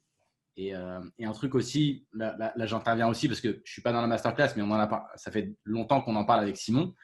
Et ça fait littéralement, je pense, franchement, 3 ans qu'on s'est tâté de sortir quelque chose ou pas et que ça a pris énormément de temps pour y réfléchir, quoi. Donc on a après, pour le coup, et je pense que c'est important aussi, il y a déjà des playlists très intéressantes sur Kill Tilt pour débuter qui sont ultra intéressantes. Et c'est pas du contenu, comme tu dis, doublon du tout avec la masterclass. Enfin, ça n'a rien à voir en fait en termes de structure, en termes de montage aussi. Non, mais même le contenu, ça n'a rien à voir, quoi. Ça a vraiment rien à voir. Tiens, d'ailleurs, tu t'en parlais tout à l'heure. Kill Tilt a fêté ses 10 ans il y a à peine quelques jours. En décembre, Ouais, Ouais, un mois et demi. il y a un mois et demi. Déjà, 10 ans. Enfin, comment tu vois le truc? Enfin, alors moi, je vais juste donner mon ressenti. Je trouve ça, c'est fou parce que bon, je connais Kill Tilt depuis à peu près le début, quand c'était un forum tout bleu et qu'il y avait que toi. Et, Ouais. et c'est fou parce que ça a pris vraiment une ampleur énorme. Alors, malheureusement, vous ne faites pas partie des 10 personnalités préférées Non, du poker. Des 25. Des 25. Des 25. Des 25. Pas partie des 25. Des 25. Je crois même pas des 1000. Non, même pas. Non, je pense qu'on rentre pas du tout dans les 1000. Non. Mais on n'a pas payé. C'est assez énorme. C'est assez énorme l'ampleur que ça a pris. Comment toi tu le vis? Est-ce que c'est du coup vraiment c'est l'aboutissement? Enfin, tu vois, c'est là où tu es là aujourd'hui, où tu voulais en être, où tu rêvais d'être il y a 10 ans? Ben, honnêtement, non, c'est ça qui est génial. C'est que, en fait, Kill Tilt, au début, c'était vraiment. J'avais aucune ambition d'en vivre ou quoi que ce soit. Du moment que j'ai réussi à en vivre, j'avais entre guillemets pour moi gagné, c'était ça mon rêve. J'ai été pas démotivé, mais j'ai été en dilettante pendant quelques années. Et après, quand Chichi m'a rejoint, qu'on a été à fond, j'ai juste plus trop eu d'objectifs précis au début. Et maintenant, là où j'en suis, j'aurais pas cru déjà qu'on pourrait y être. Et surtout, je pensais pas que ça allait me plaire autant. C'est-à-dire que je suis beaucoup plus motivé maintenant que même quand j'ai démarré Kill Tilt. Alors, il y a deux raisons à ça. Déjà, c'est que maintenant, effectivement, j'ai appris plein de choses sur se fixer des objectifs. Pour moi, ce qui est très important, c'est trouver du sens à ce que je fais. Tu vois. J'avais beaucoup de mal avec le poker, même avec Kill Tilt. Moi, j'avais l'impression d'avoir fait le tour. Et enfin, je sais pas comment je pouvais penser ça à une époque d'ailleurs, mais bon. Et l'autre aspect, c'est vraiment que quand tu as ta vie qui est maintenue par un algorithme YouTube et que tu as des débiles sur le support qui disent « Ah non, mais ta chaîne YouTube, là, elle est supprimée, c'est terminé. » Genre, ça, c'est comme si tu allais perdre un être cher. Et là, j'ai réalisé à quel point je tenais. Enfin, tu sais, un peu, on dit ça comme, je sais pas, une meuf te largue et tu te rends compte à quel point tu l'aimais au moment où elle te quitte. C'est un peu pareil. Je fais quoi? Mais peut-être là qu'ils disent c'est fini. Genre, ça m'a donné une sorte de rage et d'envie de faire plus. Et avec Chichi, en plus, on s'était vu à Nice à ce moment-là même. Donc, on devait être en février dernier. Et genre, ça m'a donné faim comme jamais. Et donc, franchement, j'ai une chance incroyable. C'est pas c'est pas le j'ai de la chance comme les Mi-France. J'ai vraiment de la chance parce que j'étais là au début. J'ai eu la chatte aussi que la première personne qui se propose pour vraiment m'aider, c'était Chichi. Et que c'est quelqu'un d'exceptionnel qui est en plus, il a pas fait ça 2 ans, tu vois. Il se forme tout le temps, il fait plein de choses. Non, mais c'est vrai. Genre, le mec est super polyvalent. Il n'y a pas eu une embrouille en 10 ans, tu vois, c'est cool. Et donc, après, c'est parce qu'aussi, on s'embrouille le coup, nous. Ouais, non, et mais j'allais après, faire. pour le coup, excuse-moi, je te coupe, non, mais pour les embrouilles et tout ça, mais c'est juste, on n'a pas du tout la façon de fonctionner avec Simon. Enfin, on n'est pas du tout les mêmes profils. C'est quelqu'un qui est très carré, par exemple, au niveau de ses horaires, etc. Moi, je suis pas du tout comme ça. Mais par contre, on s'est toujours dit les choses, que ça plaise ou ça plaise pas. Des fois, on n'a pas été d'accord. C'est grâce à Redaio, la transparence, n'est-ce pas? Radical transparency. Ultra important, quoi. Ouais, Je veux dire, important, ouais. moi, je suis le premier à lui dire, écoute, si je fais un truc bullshit ou de la merde, tu me le dis. Moi, quand il fait des trucs des fois que j'aime pas ou qu'il a des idées ou des trucs que je suis pas d'accord, je lui dis aussi. Et c'est pour ça que ça fonctionne. Voilà. Après, je pense qu'on a toujours eu la même vision de Kill Tilt et les mêmes valeurs là-dessus. Cool, quoi. Franchement, vraiment, on a de la chance. Et honnêtement, c'est pas déjà le CP. Moi, quand j'ai démarré, j'ai fait un trade sur le CP. Personne m'a bâché, tu vois. Ils n'ont pas modéré le topic. Vraiment, je faisais quand même la pub pour un forum et tout. Bon, c'était pas pareil, mais bon, voilà, le CP m'ont aidé. J'ai eu de la chance que Winamax y m'aide et genre jamais ils m'ont fait chier une seule fois, tu vois. Jamais Winamax m'ont dit tiens, on sort des promos Nitro, faites une vidéo sur les Nitro. Tu vois, on n'en a même pas fait. Alors qu'en plus, j'aimerais bien en faire. Genre, je joue des Nitro régulièrement, tu vois, ça m'intéresserait. C'est comme nous. Hein. C'est comme nous, Winamax qui sponsorise l'émission. Tu vois, si demain on doit. Non, mais c'est vrai qu'on reçoit des mecs de PMU, de BetLeague, de machin, tout ça. Donc, chance incroyable. Ils veulent juste pas qu'on invite Batmax. Et en plus, c'est pas vrai, on l'a eu. C'est pas vrai, il y a une queue qui apparaît. Ouais, pour les gens qui hors contexte, il y a des gens qui en podcast, il y a une queue qui apparaît, une grosse queue. Alors, c'est celle de ma chatte pour aller jusqu'au bout. Du coup, ça marche avec moi, ça marche très bien. Beaucoup de chance et non, mais justement, très honnêtement, je suis en fait. Bon, je vous livre un secret. En fait, Alors, fais gaffe, il y a personne du ne le monde, fera, hein. donc je suis assez rassuré. Vous tapez le self-authoring de Jordan Peterson, qui est un psychologue très controversé par ailleurs, mais il a fait ce travail en collaboration avec 2 autres psychologues. C'est un psychologue qui a été à Harvard pendant quelques années. Il a fait un programme qui m'a pris 40 heures d'écriture, qui t'aide à redéfinir tes objectifs dans ta vie, ce qui a du sens pour toi, tes valeurs profondes. J'ai fait ça il y a 3 ou 4 ans, je ne sais plus. Et genre, ça a été un énorme déclencheur pour moi aussi. Et j'ai réussi à réconcilier tout ce que j'aime dans Kill Tilt aussi, tu vois. Parce que genre, j'adore la philo, j'adore la réflexion, j'adore partager, j'adore ce côté méditation, développement personnel. J'arrivais pas, tu vois, des fois à tout fit. Donc c'était dur. Et là, j'ai l'impression que tout s'est aligné et c'est une chance incroyable, quoi. Donc, voilà, C'est marrant pour parce que pour te tu répondre, parles après Comment les de 10 suivre ce ans, programme, c'est vraiment cool, quoi. le self-authoring. Le self-authoring, ouais. Tu C'est parles vraiment de puissant, ça. toutes les choses que tu aimes bien, mais tu parles pas de poker. T'aimes bien le poker, c'est toujours quelque chose qui te. Franchement, sans plus, comme les jeux vidéo, tu vois, en fait, genre le jeu vidéo que j'aime le plus au monde, c'est Counter-Strike. J'adore les jeux vidéo et je joue plus du tout. Parce que je suis incapable quand j'ai joué à. Tout le monde va se foutre de ma gueule, ils auront raison, mais quand tu as joué à assez haut niveau à un truc, si tu l'as plus, pour moi, ça m'intéresse plus. Donc, jouer en NL 200, ça se passait très bien, j'avais un bon win rate. M'asseoir à une table de NL 200 et me faire violer, ça me fait chier, tu vois. Franchement, viens. Ben, oui, je vais vous donner de l'argent, quoi. Donc voilà, sinon je joue très très régulièrement. Si tu vas jouer en L2, tu vas avoir du mal à être excité, quoi. Ouais, c'est ça. Si Donc, tu mets en blinde, si tu mets en bébé. je joue très régulièrement ça va. je joue très régulièrement des nitros et je fais des martingales. Genre, je joue un 2, puis si je le perds, je joue un 5, puis un 10. Puis C'est des bons conseils. Le mec, en une phrase, il vient de niquer ta masterclass. Ouais. Bah non, parce que moi, mon objectif, c'est de m'amuser et je m'amuse justement. Donc voilà, non. Par contre, j'aimerais beaucoup faire des MTT, honnêtement, mais avec un gosse et tout. Mais ça m'étonne comment que tu détestes autant. Enfin, c'est objectivement fun, tu vois, tu vis des émotions et tout. Ah Non, mais c'est une question de durée. en C'est fait, une question de durée. Oui, c'est ça, de temps en temps. De temps en temps. Non, mais c'est sûr que tu vis des émotions. Quand Genre Dublin en live, Ah, c'était trop bien. Tu vois. Je suis complètement d'accord. Et d'ailleurs, le live, je mets vraiment, je différencie le MTT live du MTT online. Non, mais en fait, c'est comme tout, c'est comme les paris sportifs. En fait, si tu veux faire des MTT qui te font vibrer, il faut faire des MTT chers, je trouve. En fait, il y a quelque chose où t'as pas l'impression de faire juste quand tu vas faire ITM, c'est juste genre ta session de cash game. Tu vois, Je suis sûr que tu vis des émotions en jouant de l'ABI 50 quand même. Hein. Je pense que tu lances 4 tournois à 50 J'avais euros. clairement ce problème, je me souviens au début, quand je jouais que du cash game quasiment, et que je faisais quelques MTT, j'avais l'impression que je perdais mon temps. Tu vois, en termes de gain horaire, en termes, tu vois, exactement. Je jouais un tournoi même à 200 balles, Ouais. min cash 400, vu les limites que je jouais à l'époque, Ouais. ça m'excitait pas du tout. Un dixième de J'avais pas la bonne approche, tu vois, j'avais juste pas la bonne approche et le bon mindset pour jouer. Non, mais en fait, moi, c'est clairement aujourd'hui, si je suis pas professionnel de MTT, c'est juste une question de pas perdre ton temps, et surtout quand t'es papa et que t'as pas. C'est ça, hein, tu veux pas perdre ton temps à faire des choses. Tu vois, en gros, si tu as 5 heures, enfin, c'est horrible parce que je veux dire, mais à partir d'un moment, quand tu as 5 heures de libre, tu vas pas aller faire un MTT, quoi. Ben ça, si tu prends plaisir, quoi. Mais moi, honnêtement, je kiffe. Hein, je kiffe. Toi Sylvain, c'est quoi qui a fait ta Switch quasi full MTT C'était quoi? C'était après le mail, le fait qu'il y ait eu le contrat Wina ou c'était déjà dans ta tête? Ouais, en fait, à cette époque-là, j'avais aussi un peu envie de changer. Tu vois, j'en avais peut-être un peu marre du grind online. Et j'ai l'impression d'avoir déjà fait un peu le tour. Ça faisait quoi? Peut-être 3 ans que j'étais pro, plus ou moins. Et j'avais atteint quelques objectifs que je m'étais fixés. C'était de monter quasiment toutes les pilotes limites. J'ai commencé à jouer de la 50-100 en cash à l'époque. Donc 5 000, 10 000. En termes de. Non, 10 000 de buy. 5 000, 10 000, le mec, les blindes, 5 000 limite.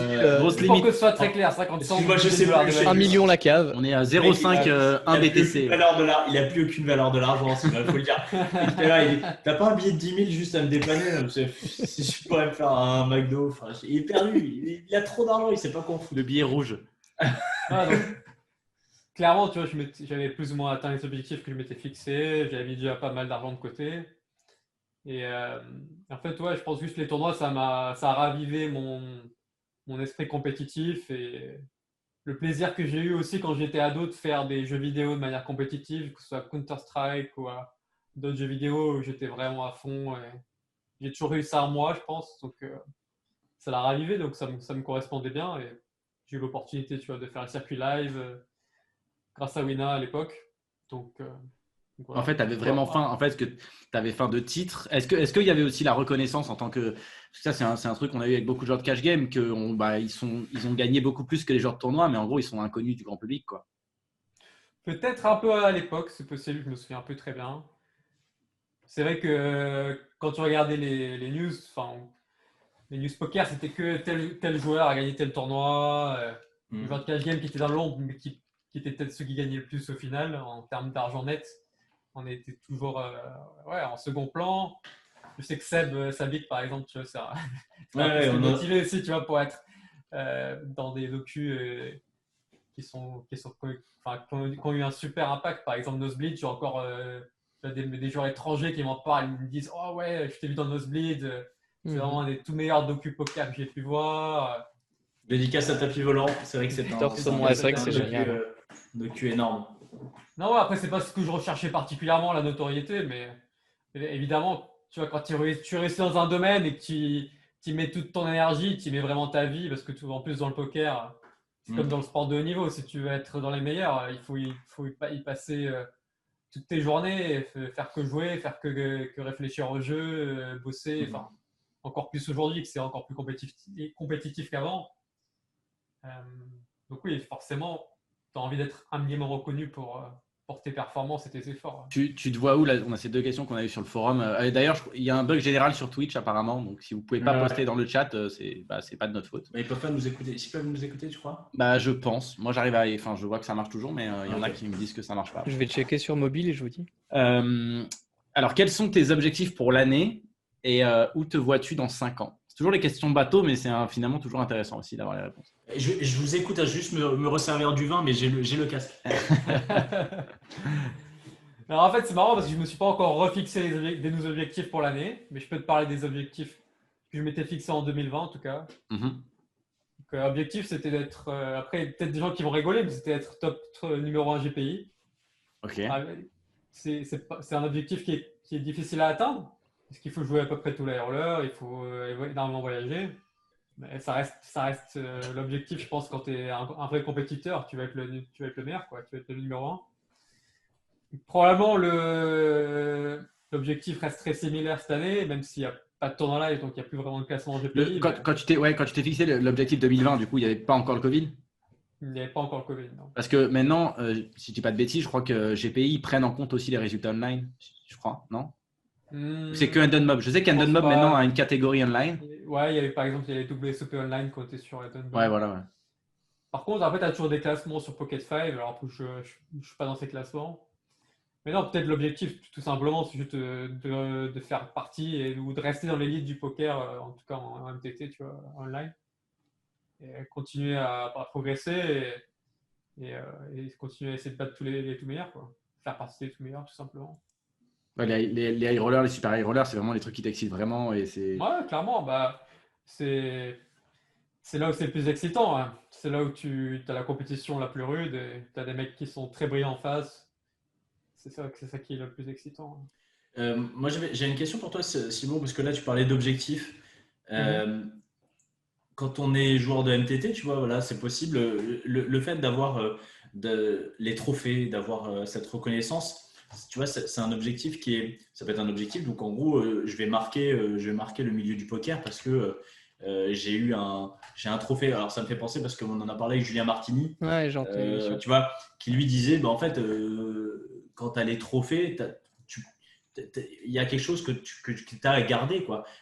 Si tu as des enfants, tu ne vas pas leur dire je suis grinder genre j'ai battu les plus grosses limites de KGM. Alors moi j'étais pas d'accord. Moi j'étais pas du tout d'accord avec ça. C'est mieux le trophée éventuellement.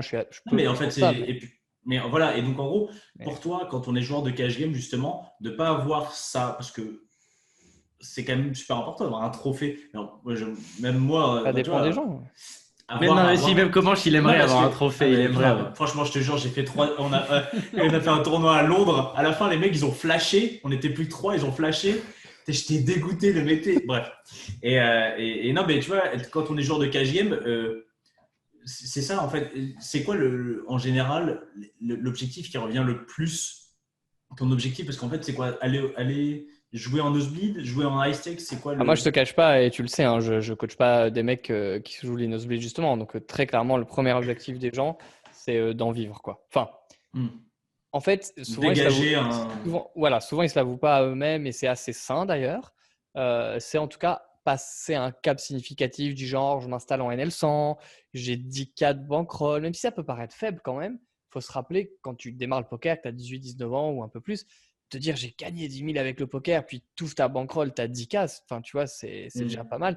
C'est souvent l'objectif qui revient très souvent, avoir 10K de roll, battre la NL100, des choses comme ça. Et puis après, clairement, les mecs, c'est voilà, moi j'ai un taf, si jamais je peux mettre 3 000, 5 000 euros de côté par an ou plus, c'est trop bien. Un truc aussi, genre payer des vacances à ma famille, tu vois.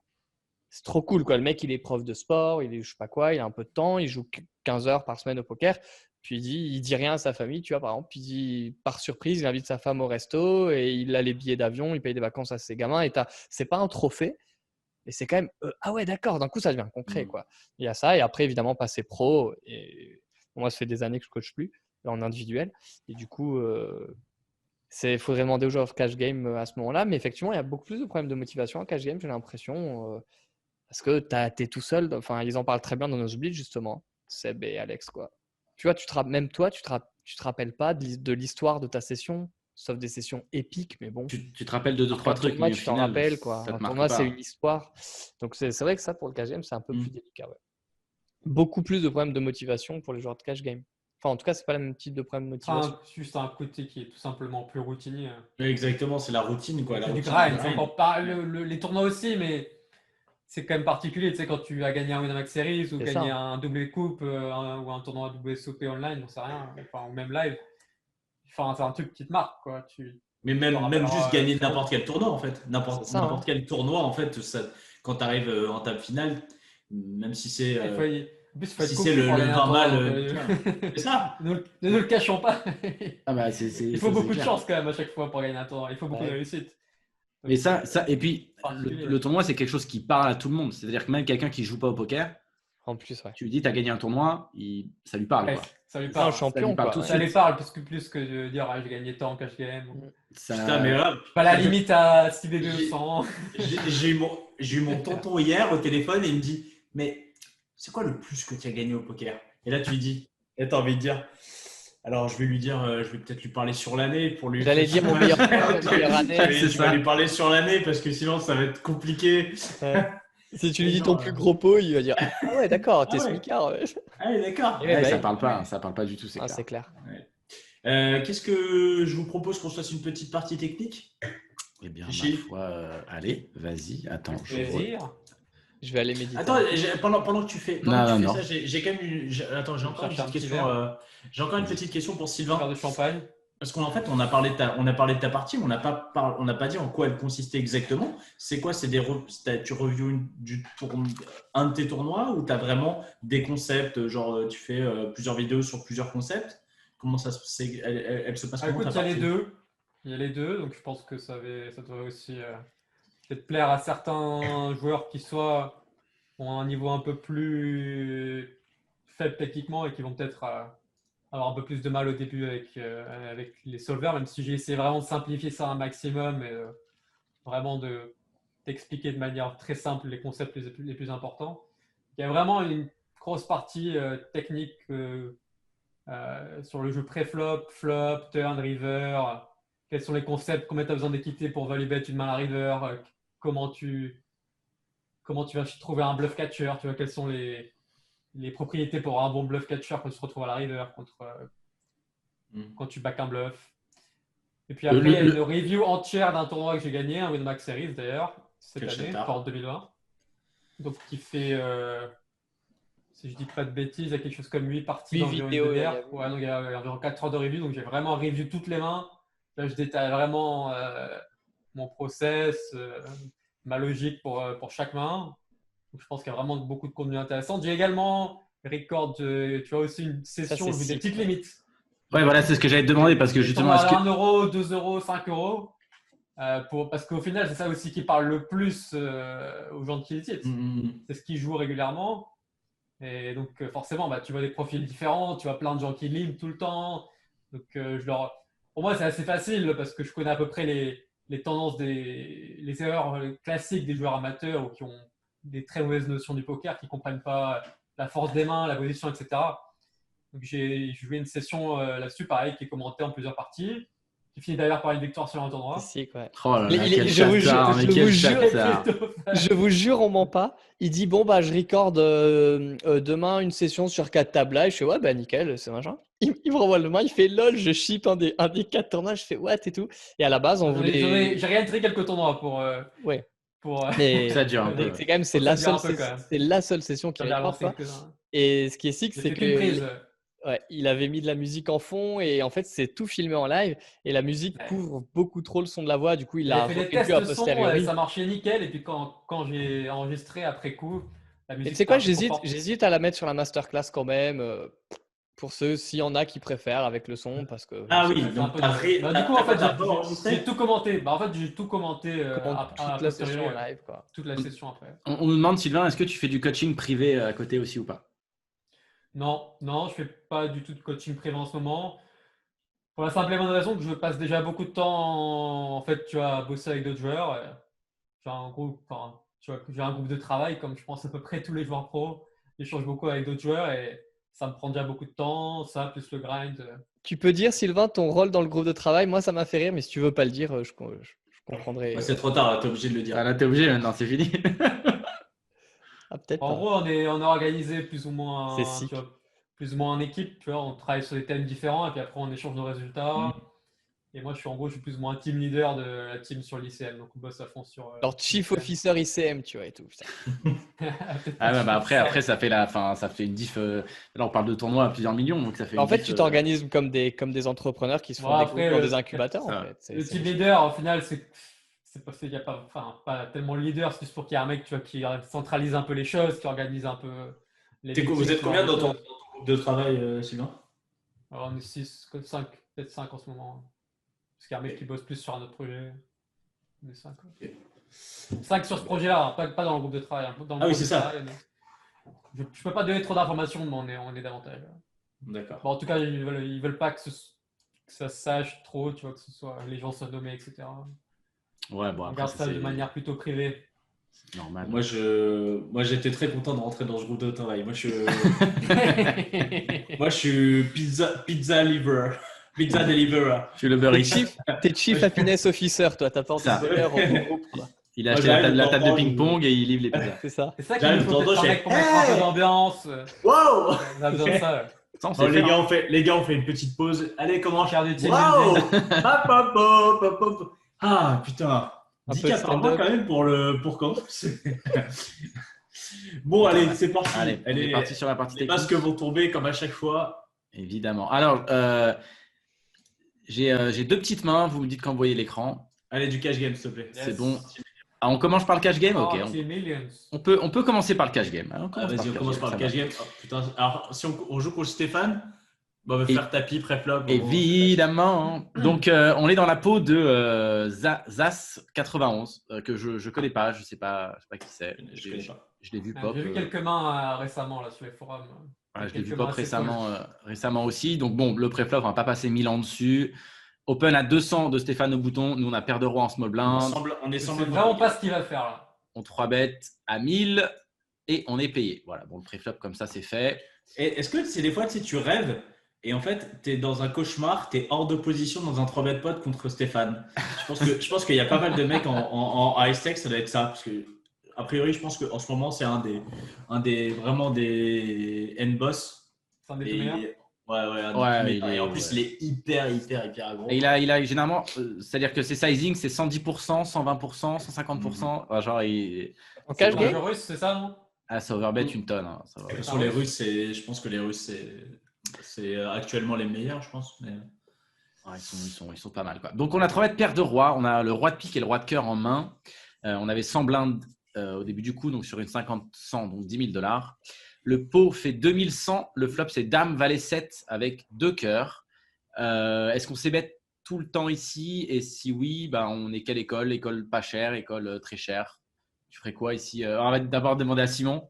Non, mais moi, ma réponse elle est très claire. Je dis rien, quoi. Si, mais si, t'es obligé de dire. On s'en fout, Non, c'est mais pas grave. ça a aucun C'est pas ton intérêt. taf. Mais si, Mais c'est fais tapis, pas grave. Simon. Tu poses J'en ta sais rien, question moi, et au pire, il n'a pas, il fold. Le pot fait Je 2100, sais t'as 3 plus mètres de jouer, roi. qu'est-ce que tu veux que Si je tu te sais dise faire, tu sais bête. je sais pas, je suis bête. Enfin, qu'est-ce que voilà. Tu fais Attends, combien j'ai pas vu la profondeur. On a Je- 100 blindes. En blind, on a sur 100 la blindes. télé, je vois pas. Bah, moi, alors, très très sincèrement, du coup, si je me mets dans ma peau, moi, du coup, j'essaye pas de bien jouer, j'essaie de jouer fun, tu vois. Joue comme toi. Clairement, je vais checker pour faire une ligne qui n'a aucun sens, tu vois. Et c'est pas bien joué. Mais sinon, si j'essayais entre guillemets de bien jouer, sachant que je ne sais plus bien jouer, j'aurais 6 bêtes standard, voilà. J'aurais mis. Genre mi-pot, standard mi-pot, c'est ça? Simon, peu- il y a de l'école trappeur, Ouais. il pose un piège. Ok. Le piège, Il a mis le piège à loup. Mais moi, si j'étais vraiment là, imaginons que je suis bourré et puis que je joue contre Stéphane en NLDK, j'aurais checké, quoi. Ah, j'aimerais Fun, bien, je hein. trouve que Ça c'est voudrait fun, dire c'est que Kill pétillant, Tilt, quoi. ça veut dire que Kill Tilt, ça marche bien là. Si t'es sur cette table, on Ouais. serait très content. Ouais. Sylvain? Moi, je bête cher. Ok, école Sans rentrer cher. trop dans le détail, bon, on va pas bet toute notre range, donc quand tu bêtes sur cette texture, tu as envie de bet cher. T'as envie de bet cher, ouais. Comment Ouais, j'aurais fait half pot, je pense. Ouais, moi je pense que je fais cher Bon, aussi. entre 50 et 60% pot, mais et après, même si on va pas bet. En fait, c'est chiant d'être contre Stéphane. On n'est pas Ouais. contre Stéphane. Je pense que c'est quand même pratique de bet, un tiers pot parce que je pense que ça playback pas assez et que voilà. Mais ouais, Ok. half pot, ça me va. On va faire petit. Donc on fait 700 quasiment, on fait un tiers pot. Et Stéphane. Et là, grosse erreur de pas finir par un 7, le sizing. Déjà, je pense qu'il y a vraiment une. Ouais, totalement. Petite shot. Je lui ai dit. Donc on a été payé. La turn, c'est un 2 de cœur, donc il fait rentrer la flush. Dame, valet, 7-2 avec la flush qui rentre. Nous, on a le roi de cœur. Le pot fait 3500, il nous reste 8700 derrière. Est-ce qu'on 2 barrels ici ou pas? Simon, imaginons que tu es C-bet, tu 2 barrels ici, tu check. Tu fais. Franchement, ouais, franchement, honnêtement, je pense que je check. Mais enfin, vraiment, mon raisonnement est tellement bas niveau. Je trouve que. On s'en Ah fout, ouais, t'inquiète. Personne, enfin, si, que j'allais dire deux personne barrels joue ces tables, mais si, Sylvain, mais pas nous, quoi. Mais Oui, non, mais moi. Je ne joue plus ces tables, moi. Hein. Je ne joue plus ces tables. mais tu les as joués, c'est déjà pas mal. C'est Ah, déjà j'ai pas plus le mal. niveau, j'ai plus le niveau pour jouer ces tables-là en cash, quoi, clairement. J'aurais pas assez de barrels en value, donc comme je serais incapable Check. d'équilibrer intelligemment en 2 barrels, j'aurais checké, je pense. Ok, Sylvain. Mais bon. Avec notre main, je pense que je fais bet. Je continue de bet. Ok, alors pour bet, comment On a un cœur.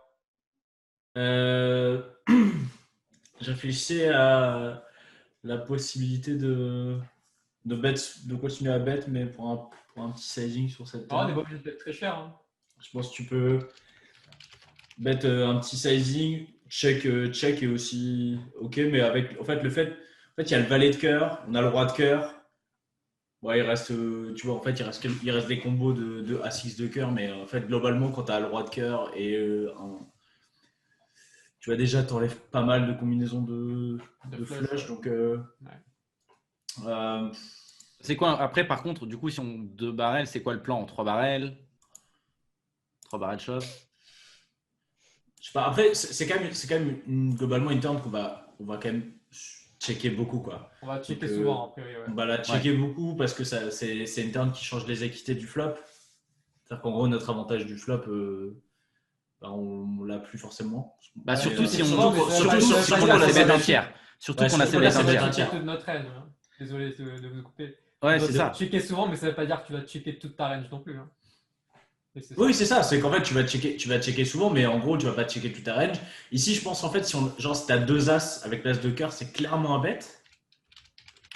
2 rois, je pense que c'est close, mais je pense que je suis assez d'accord avec Sylvain. Je pense qu'on peut, avec le roi de cœur, c'est un. Après, la question, c'est quelle main en value. Il faut toujours se poser les questions. Quelle main en value? Est-ce qu'on pense Mais en fait, ici, en fait, c'est plutôt. Quand il reste pas le flop. Alors, est-ce que en high stakes, ça va quand même playback ici sur. Parce que c'est vrai que nous, on a l'habitude. Cette texture de flop, je sais pas. C'est une très bonne question. Tu vois, il a quand même pas tant que ça de. Si le mec est très aggro, ça vaut pas le coup justement. Tu dis qu'il met beaucoup de 100% potes et tout, ça vaut pas le coup de capitaliser là-dessus. Je connais pas du tout le niveau. Non, mais là, on n'est pas. Il faut connaître les mecs aussi. Tu vois, si le mec commence à tourner un 7 en bluff, genre 7 et 8 de suite et. Alors, on est contre un mec. Enfin ouais, on est contre un mec qui est ultra gros. C'est le mec c'est qui sont certain. très fort, c'est le mec très compétent. Donc Tu peux lui prendre plein. Tu vois, question con. Pas check. Foutre de ma gueule, mais si tu bêtes, je sais pas, peut-être plein de flottes qu'il aurait joué aggro à la turn qui va. Il va les abandonner du coup, il va les folder. C'est vrai que j'aime bien check turn, mais. C'est l'intérêt de checker le turn. Ok. On va checker turn. On va checker turn. Et là, Stéphane, qui met des gros péchons, va pas mettre du tout un gros péchon. Il fait tout petit. Il fait 700. Donc, il fait vraiment tout petit. Ouais, après, ça fait assez sens de bet small. Ouais, là, c'est vraiment small. Ah, là, c'est moins qu'un tiers pot, c'est vraiment si. Quoi, là, on est sur un 5e pot, quoi. Ouais. Un 6e. Est-ce que, alors du coup, qu'est-ce qu'on fait maintenant? Donc, on a checké nos rois avec le roi de cœur sur Dame Valet 7-2 avec la flush qui est rentrée de turn. Est-ce qu'on check raise? Est-ce qu'on check call ce bet? Qu'est-ce qu'on fait? J'ai l'impression que pour check raise, c'est un peu horrible parce que tu peux pas check raise all-in. Donc, c'est un peu chiant. Et du coup, ça te. Enfin, je trouve que là où son bet, je le trouve intéressant, c'est qu'on ne peut pas faire grand-chose d'autre que call, en fait, j'ai l'impression. Le truc, c'est que si on check le turn, c'est aussi pour quelque part se caper un peu, quoi. Laisser bet ses flottes, nous mettre un maximum de pression. Donc, a priori, on a plutôt envie de check call, non? Moi, je suis pas d'accord qu'on peut. Il y a pas de. En fait, ici, il y a pas de. T'es pas obligé de check raise all-in. En fait, ici, on peut. Ah non, mais tu peux pas check raise all-in. Non, mais on peut clairement check raise. Non, on peut check raise en all-in, évidemment. On peut vraiment clairement check raise. 2500, quoi. Mais même pas, non, t'as pas besoin. Tu peux faire moins. Tu peux faire moins. En fait, ici. Ouais, mais river, c'est compliqué, j'ai l'impression de play après, une fois que tu as check raise turn, tu vois. Parce que tes flush, tu vas forcément bet quand même beaucoup de tes flush turn. À part peut-être notre flush, tu vas peut-être check genre as roi de cœur, peut-être, tu vois, mais. Ouais, mais après, je pense que c'est tellement une turn qu'on check. On va tellement la checker qu'on va balance avec quand même pas mal de. Tu vas check raise bluff quoi? Tu auras des check raise bluff du coup là? En fait, si tu check raise déjà pas très cher, tu vas avoir tellement. Tu vas quand même avoir moins de bluff, donc tu vas être beaucoup plus mergé. Donc c'est pour ça que tu mets des mains comme deux rois. Mais. En tout cas, c'est sûr que ça fait vraiment check call quoi, mais bon. Donc on partirait pour quoi? Qui check raise, qui check call? Bon, personne ne fold, non? Moi j'aime bien. Moi j'ai envie de check raise ici, mais pas très cher. Alors, le check raise 700, j'ai envie de faire 2000. Ouais, 700 il fait. J'ai envie de faire 2100, 2000. Ouais, 2100, je trouve que c'est bien. Ok, Sylvain. Check raise aussi. Check raise Simon, Sylvain. Quand le mec bet aussi petit, genre, il peut souvent aussi avoir envie d'avoir un chip showdown. Donc un chip showdown, c'est ça, ouais. C'est un peu emmerdant de check call une main qui a autant d'équité, d'aller au showdown contre. Tu vois, contre 2-9, un truc comme. Contre As Valet ou Dame 10, ou je sais rien. Ouais, check raise, allez. Ouais, pour check raise. On va check call. Et évidemment, Sylvain, dès que je dis check raise, il dit bon, bah si Simon, il a dit. On va poser la question à Sylvain d'abord. Parce que. Je suis.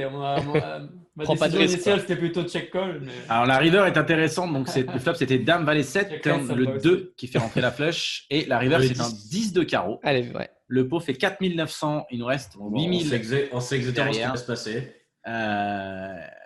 Check 100%, étant donné qu'on a check all turn. C'est quoi ce qui va se passer? Check et overbet, genre? Non, il va se passer. On va check, il va miser. On va tapis. C'est ça qui va se passer. On va voir. Alors, vas-y. Bah oui, je pense que de toute façon, là, on check tout le temps.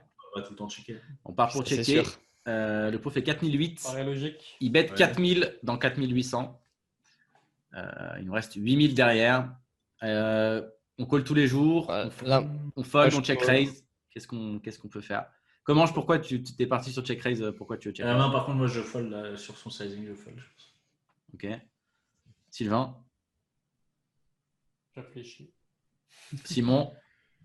Je sais pas, moi je suis chaud, enfin entre guillemets le top de mon range ici, j'aurais check call quoi. Enfin déjà ça n'a pas de sens, j'aurais check raise turn, mais oui je check call quoi. Si je l'ai joué comme ça, je check call. Je suis pas content, mais c'est quoi les odds? T'as 4000 dans 8000? Non attends, c'est ça. Poker Poise il compte que là c'est le poteau. Oui, il y a le pot avec la mise. Voilà donc. On est quand même super. On est 2 contre 1, je pense quand même que j'ai la. je vois mal call très EV-, donc check call, mais bon, ça a pas de sens. Je connais pas le joueur. Ok, Sylvain, Je pense que check call quand même. Check call aussi. par rapport au check Mais en call. fait, juste, Ouais. là, je pense qu'il se value cut jamais. Mais On c'est est ça le d'accord. truc qui me fait peur, quoi. On est d'accord qu'il se value cut jamais et bon. Si on est un mec contre un mec super aggro qui est créatif pour tourner des mains en bluff, c'est quand même dur de. Ouais, Mais est-ce qu'il peut partir sur des lignes de bluff en ayant bet aussi cher turn? Il y a des gens qui font ça dans la méta. Il a bet tout petit au turn. Ah, il a bet tout petit, hein. C'est River qui bet cher. C'est ce que j'ai dit. Non, c'est pas ce que j'ai dit. C'est ce que je veux dire. T'as dit cher. Voilà, est-ce qu'il y a des gens qui bettent aussi peu turn pour faire un bluff quasi pot river? C'est bizarre. Bah, en fait, je connais pas ce poker-là, quoi. Donc, je vais pas en trop dévoiler, mais je fold. Alors, on a check raise all-in. Bah, tu vois, et j'avais pas annoncé ça. Ouais, mais alors là, moi, quand j'ai vu la main, parce que quand tu check raise all-in ici, tu bluffes. Hein. Enfin, c'est ce que j'allais dire, du coup. Ouais, ouais, c'est ça. Et t'essaies de faire coucher. Faire folder deux paires. Ouais, c'est ça, t'essaies de faire coucher deux paires. Mais est-ce qu'on n'a pas. Enfin, j'ai l'impression qu'on a peut-être d'autres mains. Enfin, remarque, je sais pas, qu'est-ce qu'on bluffe au final, quoi. Bah, Valet 10. Le truc, c'est que tu bloques Pardon, tellement. Valet 10, il aurait peut-être pas bêté turn aussi peu, je sais pas. Tu bloques tellement la range. Dame Tu 10. bloques les cœurs, tu bloques. Enfin, c'est pas que tu bloques les cœurs. Et Roi 9. Et Roi 9. T'as Roi 9 et surtout, un board Dame Valet 10, ça t'avantage tellement toi que. Bien sûr. Il a jamais As-3 a priori. Donc... Ouais, t'as toutes les quintes. Nous, on a toutes les quintes. Tu peux avoir. Qu'est-ce qui serait mieux à bluffer la river? Paire de 9 peut-être? Moi, je pense que si. Non, je pense à un truc genre un 10. Comme ça. Bah, 2-9 avec les cœurs, ouais. 2-9 avec les cœurs. Ouais, moi, je pense que c'est bien d'avoir. Je pense que river, si t'as envie de bluffer, il faut avoir un 10. Un 10, tu vois. Un 10. Bah, moi, je préfère avoir une paire sur le board parce que tu réduis les combos de deux paires et c'est ce que tu targetes, quoi. Mais bon. Bah, un cœur, c'est clairement, je pense qu'un cœur, c'est. C'est As-Valet de cœur, quoi. As-Valet de cœur. On veut lui faire folder deux paires, on est d'accord, donc on ne veut pas bloquer de combinaison de deux. Non, mais si j'ai As-Valet de cœur, je pense que t'as plus envie de call, en fait. As-Valet avec l'As de cœur? Ouais, As-Valet avec l'As de cœur, ouais. Ouais, je sais pas. Moi, je sais que j'aurais jamais play comme ça, mais As-Valet de cœur. Bah, vraiment, ouais, ce que tu targetes, c'est deux paires, quoi, parce qu'il a jamais une paire. Enfin, genre, il va jamais bet As-Dame comme ça, je pense pas. Pas impossible qu'il As-Dame, à mon avis. Ouais, peut-être. Le truc, c'est que s'il a As-Dame. Pourquoi bet aussi peu turn si t'as. S'il a As-Dame, je pense qu'il va call, quoi. Tu vas réduire une partie du temps flop. Je suis pas sûr qu'il fold river, quoi. Je pense qu'il y a peu d'As-Dame, mais à part As-Dame, en tout cas, il a rien qui se value cut, quoi. Après, il a Dame 10, il a Dame Valet. C'est tout, parce que je pense que 2 Dames, 2 Valets, ça 4 bêtes pré-flop tout le temps. Enfin, peut-être pas 2 Valets 100%, mais je pense beaucoup sur ces tables. Donc, ouais. Il a 2-10 aussi. Est-ce que 2-10, il bet tout petit turn? C'est possible? Ouais, clairement. Je pense que 2-10, t'as envie d'un chip showdown. Ouais, je pense que 2-10, ça bête. Il a 8. Pas toujours, pas nécessairement non plus, quoi. Il a peut-être 8-9. Il a quelques 8-9 peut-être aussi. Je sais pas si t'as 2-10, tu as tellement peu de faire check raise turn. En fait, si t'as 2-10, est-ce que tu peux pas, tu vois, juste bet genre un tiers pot pour check river et juste prendre un peu de value contre. Moi, j'aime bien bet. Après, As-3. Moi, je sais que ça a rien à voir sur les limites. Mais... Turn, Pardon? Le problème avec 2-10, c'est que tu te fais rarement payer par moins bien au turn. Ouais, mais même si tu fais pas payer, est-ce que tu fais fold un peu d'équité? Tu fais fold un peu d'équité, quoi. Ouais, certes. Si t'as pas de cœur. Ça peut être. Ouais. Bon, en tout cas, on a check raise. On s'est fait payer. Vous vous doutez bien que si on s'est fait payer, on a perdu. Très bon signe. On a perdu. Allez, petit pronostic sur sa main. Une petite main. Qu'est-ce qu'il a? Qu'est-ce qu'il avait? Il vous a battu, le petit Stéphane. Moi, je le vois bien sur Valet 10, mais je pense que je me trompe quand même. Valet 10 chez Coup, Simon. Il peut vraiment tout avoir. Tu peux juste avoir. Oui, c'est vrai que de toute façon, il peut avoir. Disons que le petit bet turn, je me dis, est-ce qu'un mec bet aussi petit turn avec la flush turn? Je pense pas. Je sais pas. Je comprends pas ce petit bet turn. Moi. Si elle est nette, c'est possible. Moi, je dirais que moi je dis As-5 de cœur. As-5 de cœur chez Comanche. Sylvain. Vas-y, je vais partir sur un truc net, c'est As-8 de cœur. Oh putain, je voulais dire As-8 de cœur en plus. Aïe. En fait, je me suis dit As-5 de cœur, ça se trouve, je pense qu'il y a 1% du temps où il 4 bêtes. Donc allez, As-5 de cœur, moi. Allez. Quel dommage, Comanche, quel dommage. C'est Simon qui est le plus près. Mais du personne coup, n'a Dame la bonne réponse. Il a Dame valet 10. 10. Il a Dame 10 de trèfle. Dame 10. Dame 10 fait beaucoup de sens. Il avait Dame Ah 10 ouais. de. Et le Dame petit 10 de value trèfle. bet au turn. Je fais du coaching privé, hein, si jamais il y en a qui. Mais Non, du fallait coup, dire- si, Ah, tu- Je du vends coup, une si tu masterclass. si tu fais pas fold ça, enfin en gros, du coup, c'est quoi l'intérêt de shove tu vois? Ouais, mais ça, il pensait peut-être les faire fold, enfin, j'imagine, parce que bon, Après, franchement, il pensait faire fold de pair, j'imagine. Bon, on se fait Dame la. 10, Dame 10, il a des odds de malade aussi, la river, quoi. Donc il a bet quasi pas. Et ouais, c'est ça. ouais. On se fait la MTT rapidement. Alors, la MTT rapidement, Yes. c'est Party Enfin, Million MTT. UK en TF. Donc, nous, on est là dans la Eh, peau salut! Ouais, Dans j'allais dire comment l'américain- j'ai envie de se suicider, du coup. Et dans la peau d'un Américain qui s'appelle Michael. À la table, il y avait Antoine là-bas, notre Frenchie. Il va folder Là-bas, il y a des montagnes et des sauvages. Pardon, excuse-moi. là-bas. Ah, c'est cher, Dika, hein, quand même. Alex Foxen fold. On a Ioannis, un grec, donc, qui est gros chip leader sur cette TF, qui open à 13. Donc, on est sur les blindes 3-6. Donc, il fait 2 blindes quasi. Et nous, on se retrouve en big blind avec 10 et 7. Donc, c'est les stacks de la TF, quoi. En finale, là. Hein. On est en TF. On est en TF, Ouais, ok. exactement. Est-ce que c'est une défense 100% 10 et 7 off ici ou est-ce qu'on fold? Non. Moi, j'ai envie de fold perso, mais C'est clairement un fold. ok. Bon, bah, Clairement, super main fold technique, en tout cas. quand- Même contre le fini. bouton, non? C'est fini, voilà, on peut y aller. On est contre bouton, le c'est un fold, cut-off. non? On est contre cut-off. On est- ouais. Mais même contre Ah le oui, bouton, même c'est contre un le fold, bouton, non? Ah, le problème, c'est qu'on a un risk premium qui est super important, quoi. Quand t'as un mec, comme t'as deux mecs qui sont plus short que toi, t'as une main qui est super faible, t'as juste pas envie de défendre 10 et 7 offsuit en big blind, quoi. Ok. Même si t'es face à une range qui est assez large, faut que tu resserres ta range.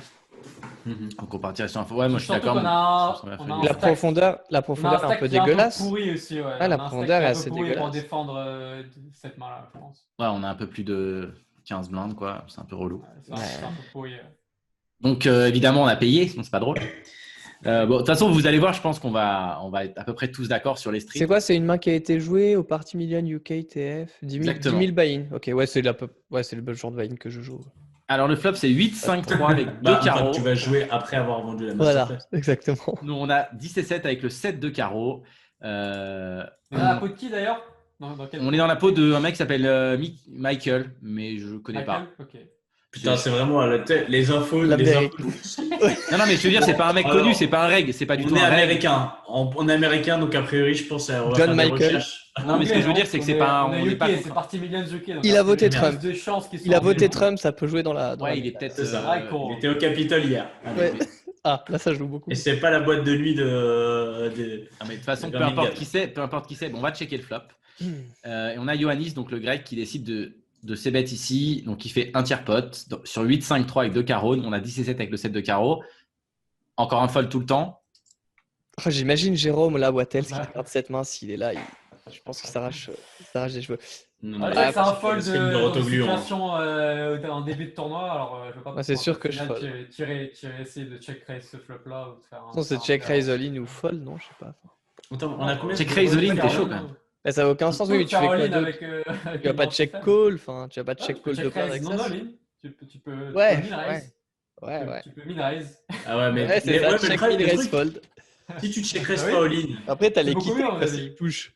si tu check raise pas all-in, après tu joues à jouer une turn. Alors que si tu check raise all-in, t'es tranquille. Ouais. Enfin, tu peux aller faire si t'as d'autres choses à C'est sûr faire qu'il fold au après. moins. hein. Si tu dois aller regarder un truc sur Netflix, tu vois. Alors, moi, je dis juste ça. Ok. Bon, on va check call. Ce qui- Parfait. bon, C'est créatif.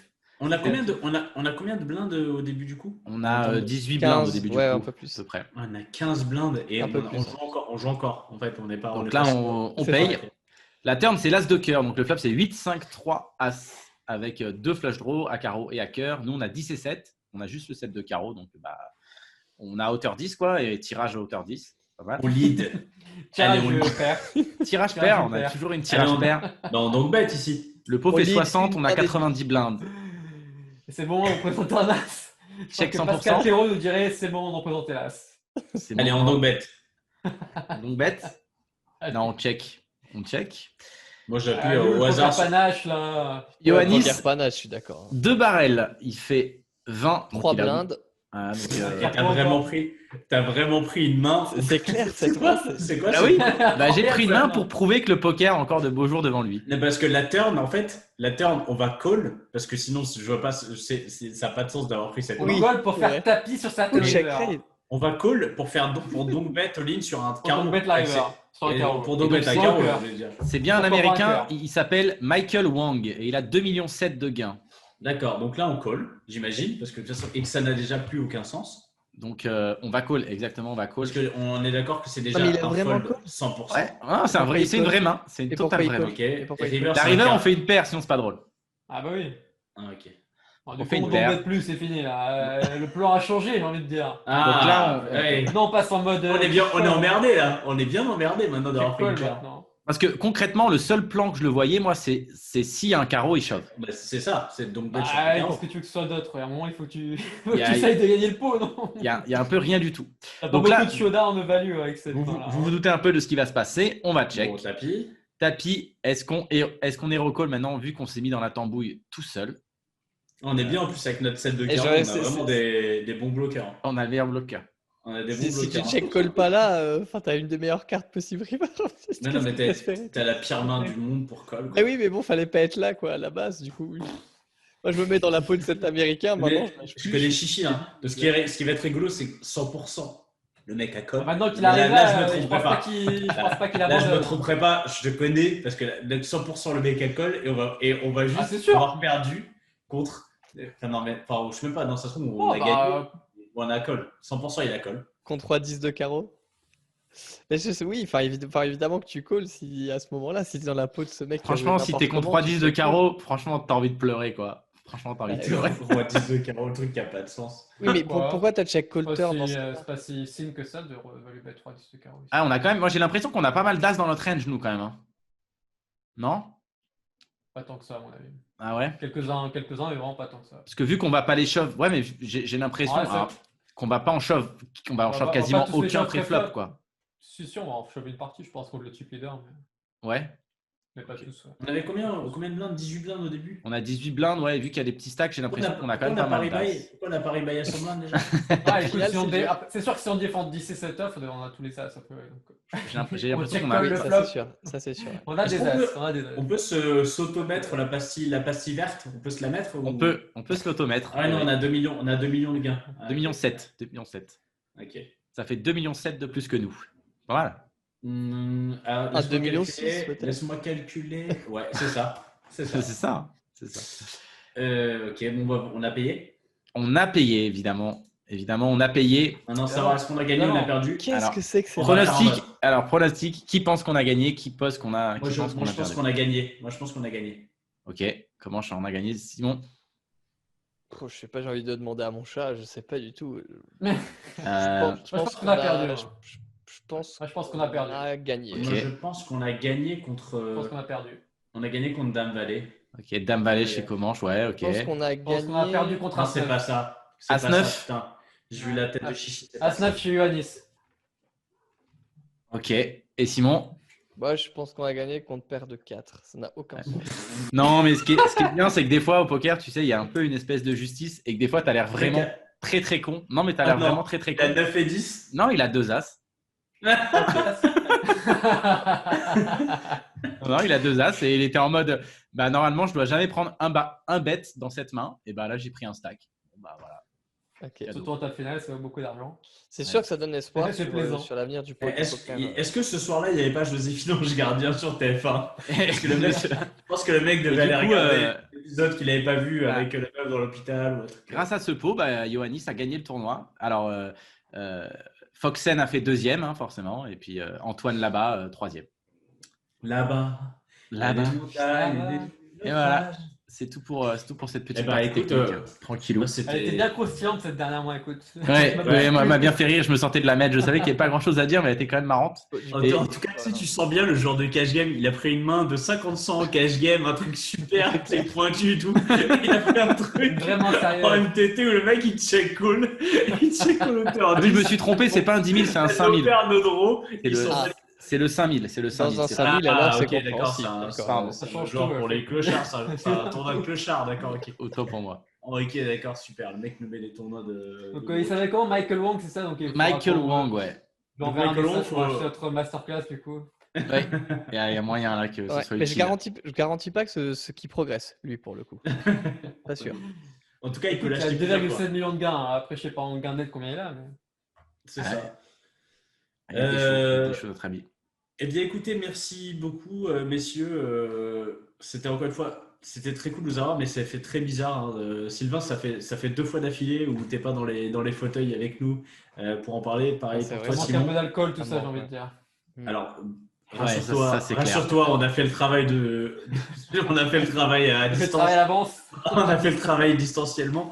Non, mais c'est vrai, ça fait toujours Ça bizarre. Mais bon, de toute façon, vu que tu viens Ça reste un plaisir. tous Au les 3 prochain mois. trimestre, voilà. Oui, bientôt, tu auras une exactement. chronique, hein, de toute façon. Voilà. De toute façon, Simon, je vais prendre ta chronique, J'ai des Chichi. projets. Tout simplement. J'ai des projets pour toi, Simon. Volontiers. Tu me diras. Donc, écoutez, merci beaucoup, c'était très cool. Ah, merci à vous. bien sûr. Et puis nous, Merci, on va faire beaucoup. un petit break et on aura Alexandre Mantovani. Je sais pas si tu connais Antovani. Mantovani. Peut-être que je le connais. Ouais. Peut-être que je le connais. Ouais. C'est un streamer, il est dans la team. C'est Ah, la mais team, Tu sais, les déconne, Brésiliens, je le là. la team No connais. Limit Je GG. déconne parce que je le connais. Ok. Ah, tu le connais? Tu l'aimes pas? Je le connais pas. Non, je le connais bien. Non, si. Je le connais bien. Ah putain, il fait partie de sa team. Il fait partie Peut-être, de son groupe de peut-être travail. Ah putain, ce ride. Putain, c'est faut- le Brésilien. Putain, je vais faire une masterclass Poker Face avec David Dibon. Oh putain, on va trop lui demander. Je lui ai dit, est-ce que tu connais le Chief Officer ICM? Je vais lui dire ça. Putain, je vais trop te griller. Je vais On va trop voir. te griller. On va voir s'il a une bonne poker face ou pas. Ouais, c'est ça, il va lui envoyer un message. Ne réponds pas. Surtout, ne dis rien. C'est un Brésilien qui fait partie de la team. Comment s'appelle Pécor? Comment s'appelle cette team Poker C'est, coach. ouais, une team Poker, de coaching. Ah. Exactement. Du coaching, Donc, stacking, ouais, tout à fait. eh ben, parfait. Merci beaucoup, messieurs. Nous, on se fait un petit break de 10 minutes. Et puis, on revient après. Merci à toutes.